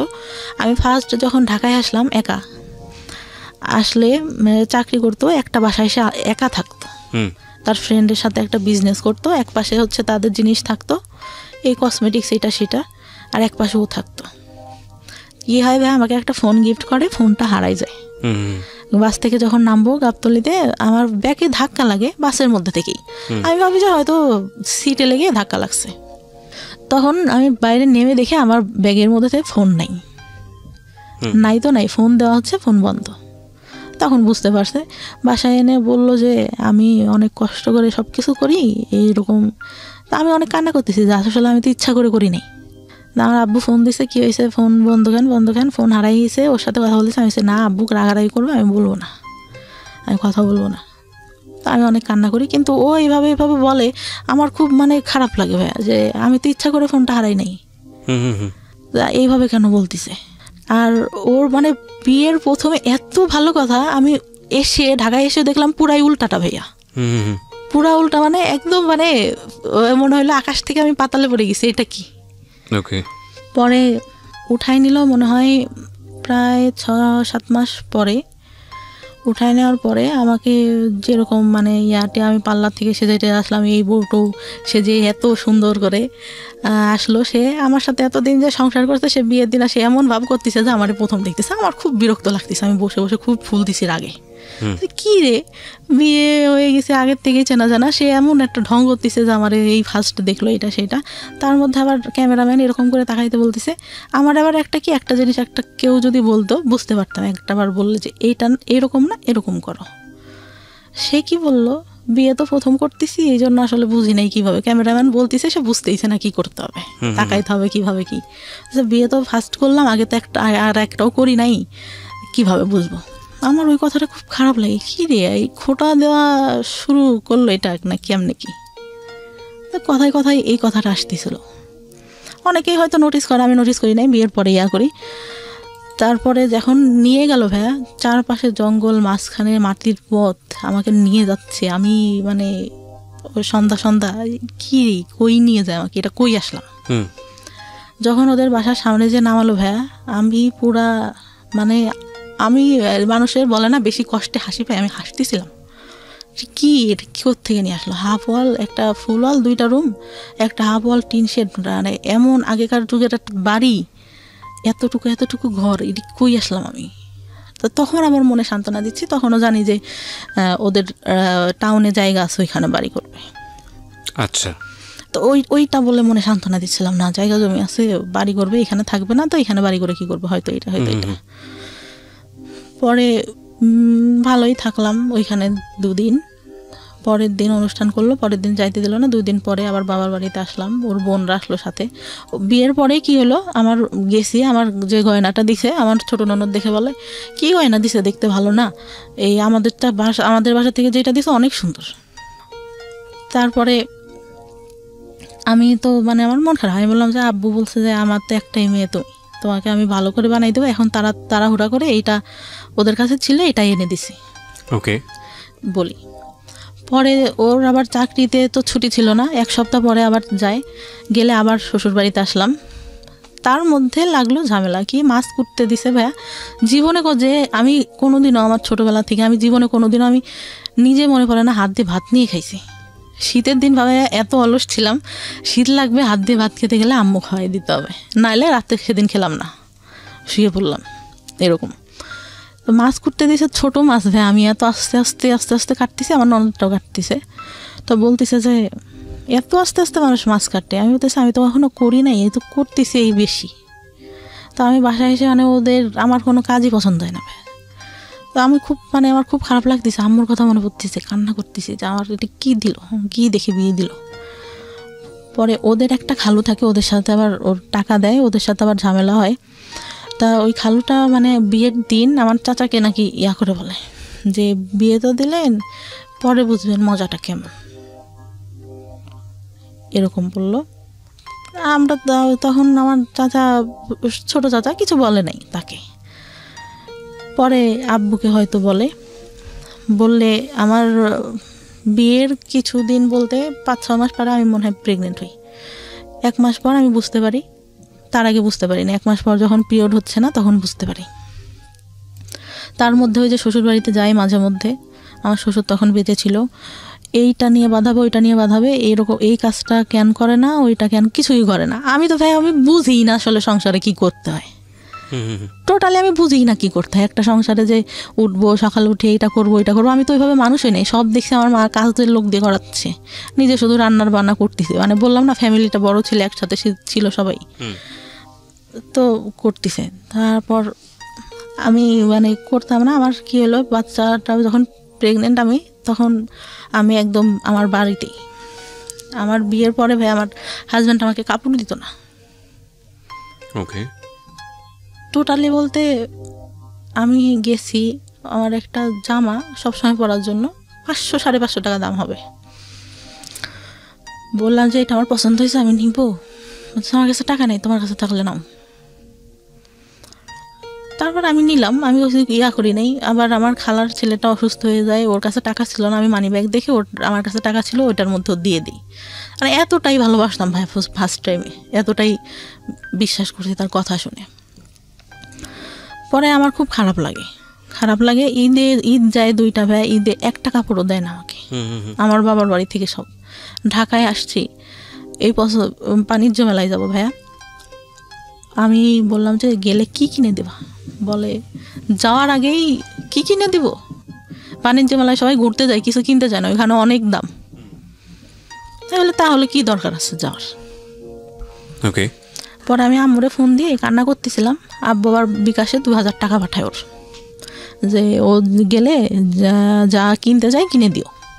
পরে যাই ওখান থেকে একটা হাতের ব্রেসলেট, একটা পাইল কিনে আর একটা আংটি কিনে। ও মানে আমাকে নিয়ে যাওয়ার পরে ভাইয়া শুধু রাউন্ডে ঘোরাচ্ছে, এই যে সব আগে ঘুরে দেখো। আর দোকান যখন বন্ধ হয়ে যাচ্ছে তাড়াহুড়া করে ওই 3টা জিনিস নেই। নিয়ে আসার পরে যে প্রেগনেন্ট, তখনও জানি না প্রেগনেন্ট। আসি আবার যাই ওই শ্বশুর বাড়িতে, বেশি হলেও 3 থেকে 4 দিন থাকি, তার মধ্যেও ভাই যত সব কাহিনী। আবার এখন পর্যন্ত দুপুরে ঘুমান আমার শাশুড়ি দেখতে পারে না, এই ঘুমায় দেখে তুই অবস্থা।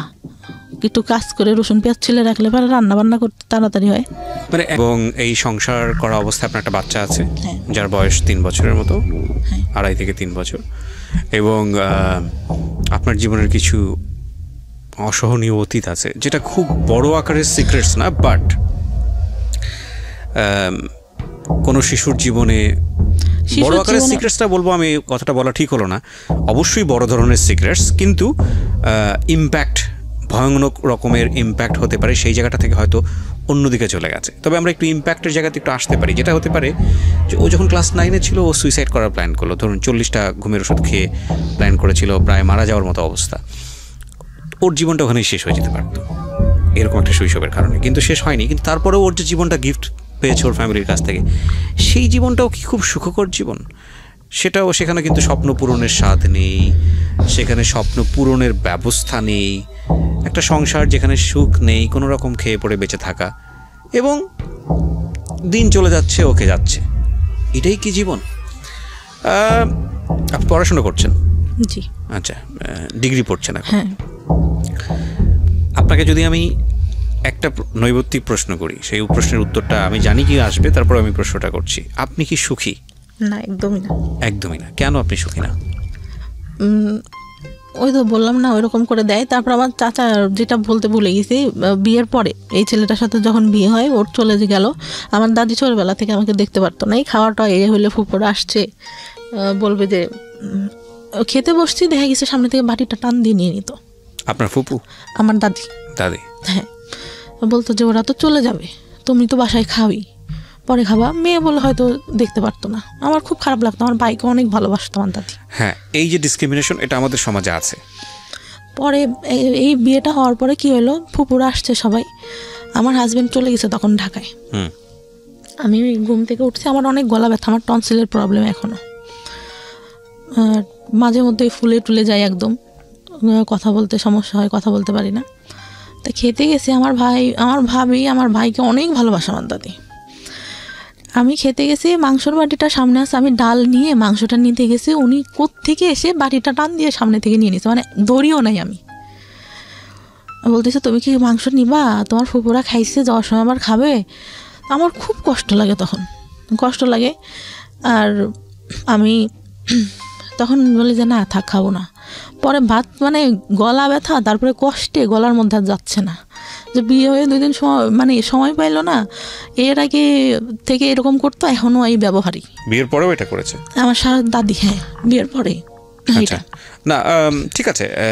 পরে আমার ভাই কি বললো, ভাই কথাটাই আসি, আমার ভাই ছোটবেলা থেকে অনেক আদর করতো, যখন রিলেশন করতাম তখন একটু মানে ওর কাছে খারাপ লাগতো, বলতো ওর কাছে হয়তো কেউ, ও মানে একটু ব্যবহার মাঝে মধ্যে খারাপ করতো, কিন্তু ভালোবাসতো এমনিতে। ঢাকার থেকে যাচ্ছে, এইটা নিচ্ছে ওইটা নিচ্ছে, ও বললো যে সংসার করে খাবি তোরা, তোদের মতো মেয়েরা সংসার করে খায়।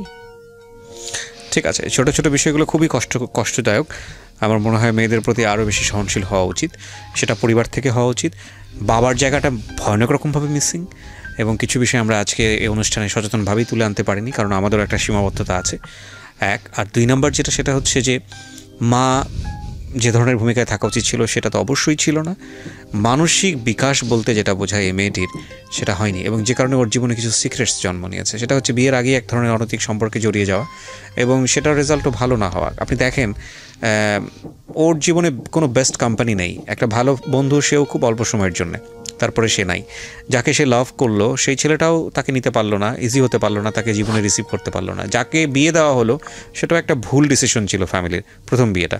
দ্বিতীয় বিয়েটার ক্ষেত্রে সেটাও হুটহাট করেই বলা চলে, যেই সংসার সে করছে। ইন দ্য মিন টাইম যেই অনৈতিক যে সম্পর্কগুলো তার জীবনে এসছে, সেখানে তার প্রপার এডুকেশনের অভাব ছিল। সব কিছু মিলিয়ে একটা ভজকট জীবন। এবং আমি যে প্রশ্নটা করেছিলাম সেই প্রশ্নের উত্তরে আপনি বলেছেন না কেন, সেই গল্পটা তো আসলে, সেই অ্যান্সারটা তো আসলে পুরো গল্পই। তারপরেও আমরা আপনার কাছ থেকে শুনতে চাই যে আপনি সুখী না কেন। পরে ভাই আমার বাচ্চাটা হওয়ার পরে যখন 6 মাস, আমি সুখী না কেন এই প্রশ্নের উত্তর চাচ্ছি, আমি আর স্টোরিতে যেতে চাচ্ছি না। সুখী না কারণ আমি কাজ করি এখন যতটুকু পারি, তারপরেও আমার শাশুড়ি এইটাই ভাবে রান্না করে খায় না, এটাই আমি জানি। ধরেন আপনার দৈনন্দিন জীবনে অনেক ধরনের প্রবলেম আছে, সে কারণেই আপনি অসুখী, কিন্তু আপনার জীবনের কি কোনো স্বপ্ন ছিল? হ্যাঁ, কি স্বপ্ন ছিল? আমি চেয়েছিলাম যে ইন্টার কমপ্লিট করে ভালো একটা কলেজে ভর্তি হব, ওকে, পড়ালেখা করে কিছু একটা করব, নিজের পায়ে দাঁড়াবো, নিজে আর্ন করব, ডিসিশন মেক করব। হ্যাঁ, ডিসিশন মেক করব। আর একটা ইচ্ছা ছিল যে আমার বাবার টাকা উড়ায় অনেক, মানে মানুষের পিছনে, এটা বুঝে না, এখন অনেক দিনাদায়ী হয়ে গেছে। আমি চাই, আমার ভাই বিয়ে করছে, সে এখন টাকা পয়সা দেয় না, আরো পারলে বাবার থেকে উল্টা নেয়। আমি চাই তার দিনাদায়ীটা শোধ করতে। আপনি চাইতেন? আমি চাইতাম। বাবাদের ভুল এই সব জায়গাতেই, এবং হয়তো আপনার মেয়েটা যদি আজকে সেই রকম নিজের পায়ে দাঁড়াতো, তাহলে হয়তো আপনারই জন্য উপকার হতো। এবং আমাদের, আমি সবসময় যে কথাটা বলি, সবসময়ই বলি, এই গল্পগুলোর সাম আপ একটা জায়গায় এসে দাঁড়িয়ে যায়, never sacrifice 2 things in your life. Number 1 is education and number 2 is your career. এই দুটো জিনিস স্যাক্রিফাইস করলে এগুলো কখনো জীবনের রিটার্ন আসে না।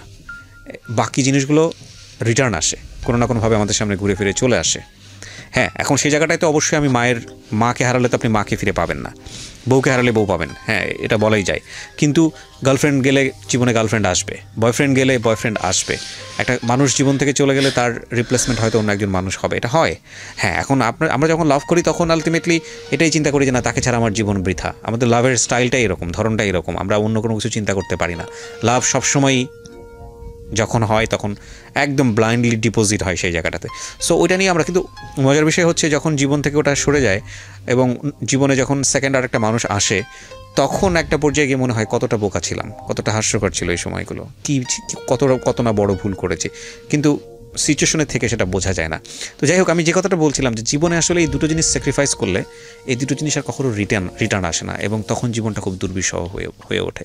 কি ছেলে কি মেয়ে, প্রত্যেকেরই স্বাধীনভাবে বাঁচার ক্ষমতা আছে এবং প্রত্যেকেরই নিজস্ব চিন্তায় বড় হওয়ার সুযোগ আছে।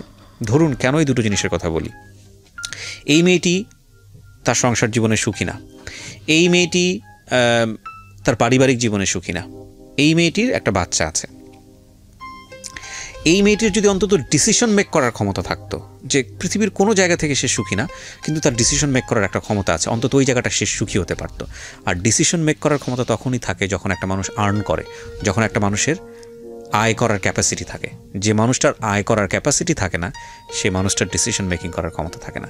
সুতরাং পৃথিবীর সমস্ত জায়গা থেকে যদি আপনি বঞ্চিত হন, হ্যাপিনেসের জায়গাটা থেকে, আর্ন যদি আপনি করেন, পয়সা রোজগার যদি আপনি করেন, আপনার যদি একটা জব থাকে বা অন্য কোনো যে কোনো বৈধ উপায়ে আপনি যদি অর্জন করেন, সেক্ষেত্রে আপনার অন্তত একটা হ্যাপিনেস থাকবেই থাকবে। So never ever sacrifice your career, and education না থাকলে ক্যারিয়ার আসবে না। সচরাচর আমরা সেটাই দেখি, ব্যতিক্রম অনেক আছে। তো এডুকেশনও আসলে স্যাক্রিফাইস করা উচিত না। এডুকেশনের স্যাক্রিফাইসনেসটা নিজের জীবনটাকে অনেকখানি দুর্বিষহ করে তোলে। এই মেয়েটির ক্ষেত্রে যেটা হয়েছে এডুকেশনের ক্ষেত্রে, সেটা পারিবারিক ভুল এবং তার নিজেরও অনেকখানি ইচ্ছার অভাব ছিল। একটা সময় তার মনে হয়েছে যে পড়াশোনা করে কী বা হবে, সে যেটা দেখেছে। এবং সব কিছু মিলিয়েই এই রকম জীবন, সমাপ্তির মতো জীবন বাংলাদেশের অনেক মেয়ের আছে, অসংখ্য মেয়ের আছে। কিন্তু একটা কথা হচ্ছে যে আমরা আসলে সুন্দর দিনের স্বপ্ন দেখি, আমরা আগামীকাল নিয়ে পজিটিভ ভাবতে চাই, আমরা বেঁচে থাকি ভালো কিছুর জন্য। আমরা প্রতি মুহূর্তে স্বপ্ন দেখি আমাদের জীবনটা অনেক সুন্দর হবে, যে কারণেই আমরা বেঁচে থাকি। আমরা বিশ্বাস করি সৃষ্টিকর্তাতে, এবং একই সাথে আমরা বিশ্বাস করি আমাদের ভাগ্যে ভালো কিছু অপেক্ষা করছে, যে কারণেই সমাপ্তিরা এত স্যাক্রিফাইস করেও তাদের সন্তানদের মানুষ করেন এবং ভবিষ্যতের আশায় বসে থাকেন। ওনার একটা সুখের জায়গা অন্তত আছে, সেটা হচ্ছে ওনার সন্তান। উনি ওনার সন্তানের কাছ থেকে ভালো কিছু আশা করেন। আপনার যদি একটা মেয়ে হয়, আমি একটি প্রশ্নটা করে আজকের অনুষ্ঠানটা শেষ করে দিই। আপনার যদি একটা মেয়ে হয়, আপনি আপনার মেয়েটাকে আপনি কিভাবে বড় করবেন? আমার ভাইয়া মেয়ে। ও আপনার মেয়ে? আচ্ছা, ওর বয়স কত? 3 বছর? 3 বছর। ও, তো আপনার এই প্রবলেমগুলা যেগুলো আপনি ফেস করছেন, এখন আপনি তো বোঝেন যে আসলে কোথা থেকে কি হতে পারে। সো এই বিষয়গুলোকে আপনি ওর দিকে খেয়াল রাখেন? সব সময় ভাই, সব সময়। এই যে যেরকম আমার ও বাবা বা এখনই বুঝাই যে এটা তুমি এইটা করতে আম্মু, এটা যদি কেউ করে তুমি আমাকে কিন্তু বলবা, শারীরিক যেটা ওটা, এটা কিন্তু সেনসিটিভ। আর ও মানে এত বিশ্বাস করবেন না, এত বুদ্ধি ওর মাথায়। আমি যদি একটু কান্না করি, ভাইয়া মা তোমার কি হয়েছে, বিউটিফুল। আমি চাই আপনার মেয়েকে আপনি ভালো শিক্ষায় শিক্ষিত করেন এবং তাকে আমি মেন্টালি সাপোর্ট দিব ভাই, সব দিক থেকে। ওর বাবা না দিতে পারলে আমি যেটা, আমার হাজব্যান্ড এখন পর্যন্ত ভাই আমার একটা এটা বলা খুব দরকার, হাত খরচ দেন। আমার বাচ্চা পেটে আসে, তারপরে ফার্স্ট আমার গায়ে হাত তোলে। আমি জানি ভেতরে যদি ঢুকি তাহলে আরও অনেক কিছু বের হবে যেগুলো হয়তো সহ্য করার মতো না, কিন্তু তারপরেও সেই মানুষটাই আপনার মানুষ এবং তার সাথে আপনি সংসার করছেন। হয়তো ভবিষ্যতে সবকিছু ঠিক হয়ে যাবে। সবকিছু ঠিক হওয়া সম্ভব বলে আমার মনে হয় না, কারণ সে এখনো ফেসবুকে এত মেয়ের সাথে কথা বলে। আপনার আইডি আছে? আপনার কোনো ফেসবুক আছে? হ্যাঁ, আমার ফেসবুক আছে। সো আপনি ওটাতে তাকে মনিটর করেন? না। আচ্ছা, আমি কিন্তু সে এসে করতেছে, কথা বলতেছে, রেখে দিছে, আমি দেখতে গেছি অনেক মেয়ের সাথে। আমি আপনাকে একটা প্রশ্ন করি, প্রসঙ্গটা অন্যদিকে চলে যাচ্ছে। যে মানুষটা আপনাকে ভালোবাসে না, যে মানুষটা আপনাকে সময় দেয় না, বা আপনি তাকে যেভাবে চাচ্ছেন সেভাবে তাকে পান না, সেই মানুষটা 8-10 জন মানুষের সাথে কি করলো না করলো সেটা দিয়ে আপনার কি লাভ? আগে প্রথম অনেক খারাপ লাগতো ভাইয়া, প্রথম অনেক খারাপ লাগতো। এখন মানে দেখেও বলতে গেলে অনেক মারতো। আচ্ছা, অনেক মারতো। আমার শ্বশুর বললাম মারা যায়, আমার মেয়েটা যখন 6 মাস বয়স, তখন আমার মা আমার সঙ্গে যায়। আমার শাশুড়িরা সব আমার মায়ের দিয়ে এটা করেন তো আপা, ওইটা করেন তো আমার ননদরা। লাইফে না সবকিছু চুক্তি দিয়ে হয় না। আপনি যে ঘটনাগুলোর মধ্যে যাচ্ছেন, এই ছোট ছোট ঘটনার মধ্যে আমি আর যাচ্ছি না। আমি এখনো পজিটিভ ভাবতে চাই, যেহেতু আমি আমার হাজবেন্ডের গায়ে হাত তুলে একটা পর্যায়ে এইটা ঠিক আছে। আমি জানি আপনার জীবনে হয়তো আরো বেশি সিক্রেটস আছে। আপনি এটা যেটা হয়েছে আপনার গায়ে কন্টিনিউ হাত তুলতে, হয়তো একটা সময় আপনি গিয়ে। আমি ওই জন্য তুলি না, আমার মায়ের জন্য। আমার বাসায় আমার মা আসে, আমার মেয়েটা তখন ছোট, ও অফিস থেকে এসে কন্টিনিউয়াসলি এটা দেন তো ওইটা দেন তো বলে। আমি বলি যে তুমি এরকম বলো দেখেই তো তোমার বাসায় আমার মা গেছিল, তোমার মারাও বলে। সে একটা পর্যায়ে উঠে আসলে বললো যে তুই দিলি না কেন আমি আসার পর। এটা দেন তো ওটা দেন তো বলতে আম্মুকে বলতো, মানে যৌতুকের ব্যাপারে? না, তাহলে ওই পানি দান তো আম্মু, এটা খাওয়া, ওইটা টানেন তো আম্মু, এরকম বলতো। আমার খারাপ লাগতো, কিরা আমি আছে আমার মাকে কেন বলে। ও বলতে পারে যে আপনি একটু বাবুকে ধরেন, ওইটা আমাকে সেটা দিক। যাই হোক, আমি সংসারের বিষয়গুলো দিতে চাচ্ছি না। আমি যেটা বুঝি যে আপনি কমপ্লিটলি নট হ্যাপি, কিন্তু এই মানুষটাই ধরেন একটা সময় গেলে সৃষ্টিকর্তা চাইলে হয়তো আপনার সবচেয়ে কাছের মানুষ হয়ে যাবেন, মনের মানুষ হয়ে যাবেন। হয়তো থিঙ্ক পজিটিভ, পজিটিভ চিন্তা করাটাই বেটার। যেহেতু আপনার সে হাজবেন্ড, করি ভাই, কারণ আগে যত সমস্যা হতো এখন আগের থেকে অনেক কমছে। সে একটু মানে বলতে গেলে লোভী টাইপের। ঠিক আছে, থাক। আপনি ধরেন যেহেতু আপনার সঙ্গে সংসার করছেন, তাকে নিয়ে নেগেটিভ না বলাটাই বেটার। আপনি যেটা বুঝি যে আপনি হোপ ফর দ্য বেস্ট, আর দিন শেষে কিন্তু সে আপনার সন্তানের পিতা, তাই না? এবং একটা সন্তানের ক্ষেত্রে বাবা মায়ের সম্পর্কটা যেমনই হোক না কেন, এই দুজন মানুষের প্রয়োজন অনেক বেশি। সো এই জায়গাটায় বাবা এবং মাকে অনেক বেশি স্যাক্রিফাইস করতে হয়, এবং এই ধরনের স্টোরি আমরা আমাদের রেডিওতে বহুত দেখেছি। যতটা সম্ভব স্যাক্রিফাইস করে যাচ্ছি এখন। আগে তো বুঝতাম না ভাইয়া, ফার্স্ট টাইমে ছোট ছিলাম, অনেক কষ্ট, মানে কষ্ট অফ হতো, কোর্স ইয়া আপনার করতো। লাইফের জায়গাটাতে অনেক বেশি স্যাক্রিফাইসের ব্যাপার আছে। সো আমি আসলে ওই জায়গাটাই কনক্লুশন টানতে চাই যে আপনার সন্তান, আপনি যেই ধরনের পরিবেশের মধ্য দিয়ে বড় হয়েছেন, যেটা আপনার লাইফে খুব নেগেটিভলি ইফেক্ট করেছে, সেটা থেকে সেফ থাকবে কারণ আপনার এক্সপিরিয়েন্সের জন্য। হ্যাঁ, আমার এই জায়গাটাই experience-এর টানতে জন্য। চাই হচ্ছে আমার যারা লিসনার তাদের কাছে। দেখুন, গল্পের বিন্যাসে সেই ধরনের কোনো রোম্যান্স নাই, সেই ধরনের কোনো রোমাঞ্চকর ব্যাপার নাই, সেই ধরনের কোনো শিহরিত হওয়ার ব্যাপার নাই, এবং আজকের যে গল্পের বলার ধরন সেখানে সেই ধরনের আপস অ্যান্ড ডাউন তন্ময় হয়ে শোনার মতো হয়তো তেমন কোনো বিষয় নাই, কিন্তু একটা শিক্ষার জায়গা আছে, চমৎকার একটা শিক্ষার জায়গা। ওনার জীবনের কিছু ভুল, কিছু অপরাধের জন্ম হয়েছে ওনার খুব অতীত অভিজ্ঞতার কারণে, এবং একই সাথে ওনার দ্বারা অনেক ভালো কিছু করা সম্ভব ছিল, সেটা হয়নি। সেটা সাফারার ওনার ফ্যামিলি, উনি নিজে, এবং ওনার ফ্যামিলি অফকোর্স, ওনার বাবা মা তো অবশ্যই সাফারার। তো আপনারা যারা শুনলেন তারা যেন ওনার মতো করে ভুলগুলো না করেন, বা তারা যেন তাদের মেয়েকে প্রপারলি বড় করেন। এই যে বেসিক নিড যেগুলো, শিশুকে কি পরিবেশে বড় করলে সে কোনো সেক্সুয়াল অ্যাবিউজের শিকার হবে না, শিশুকে কি পরিবেশে বড় করলে তার যে বেসিক নিড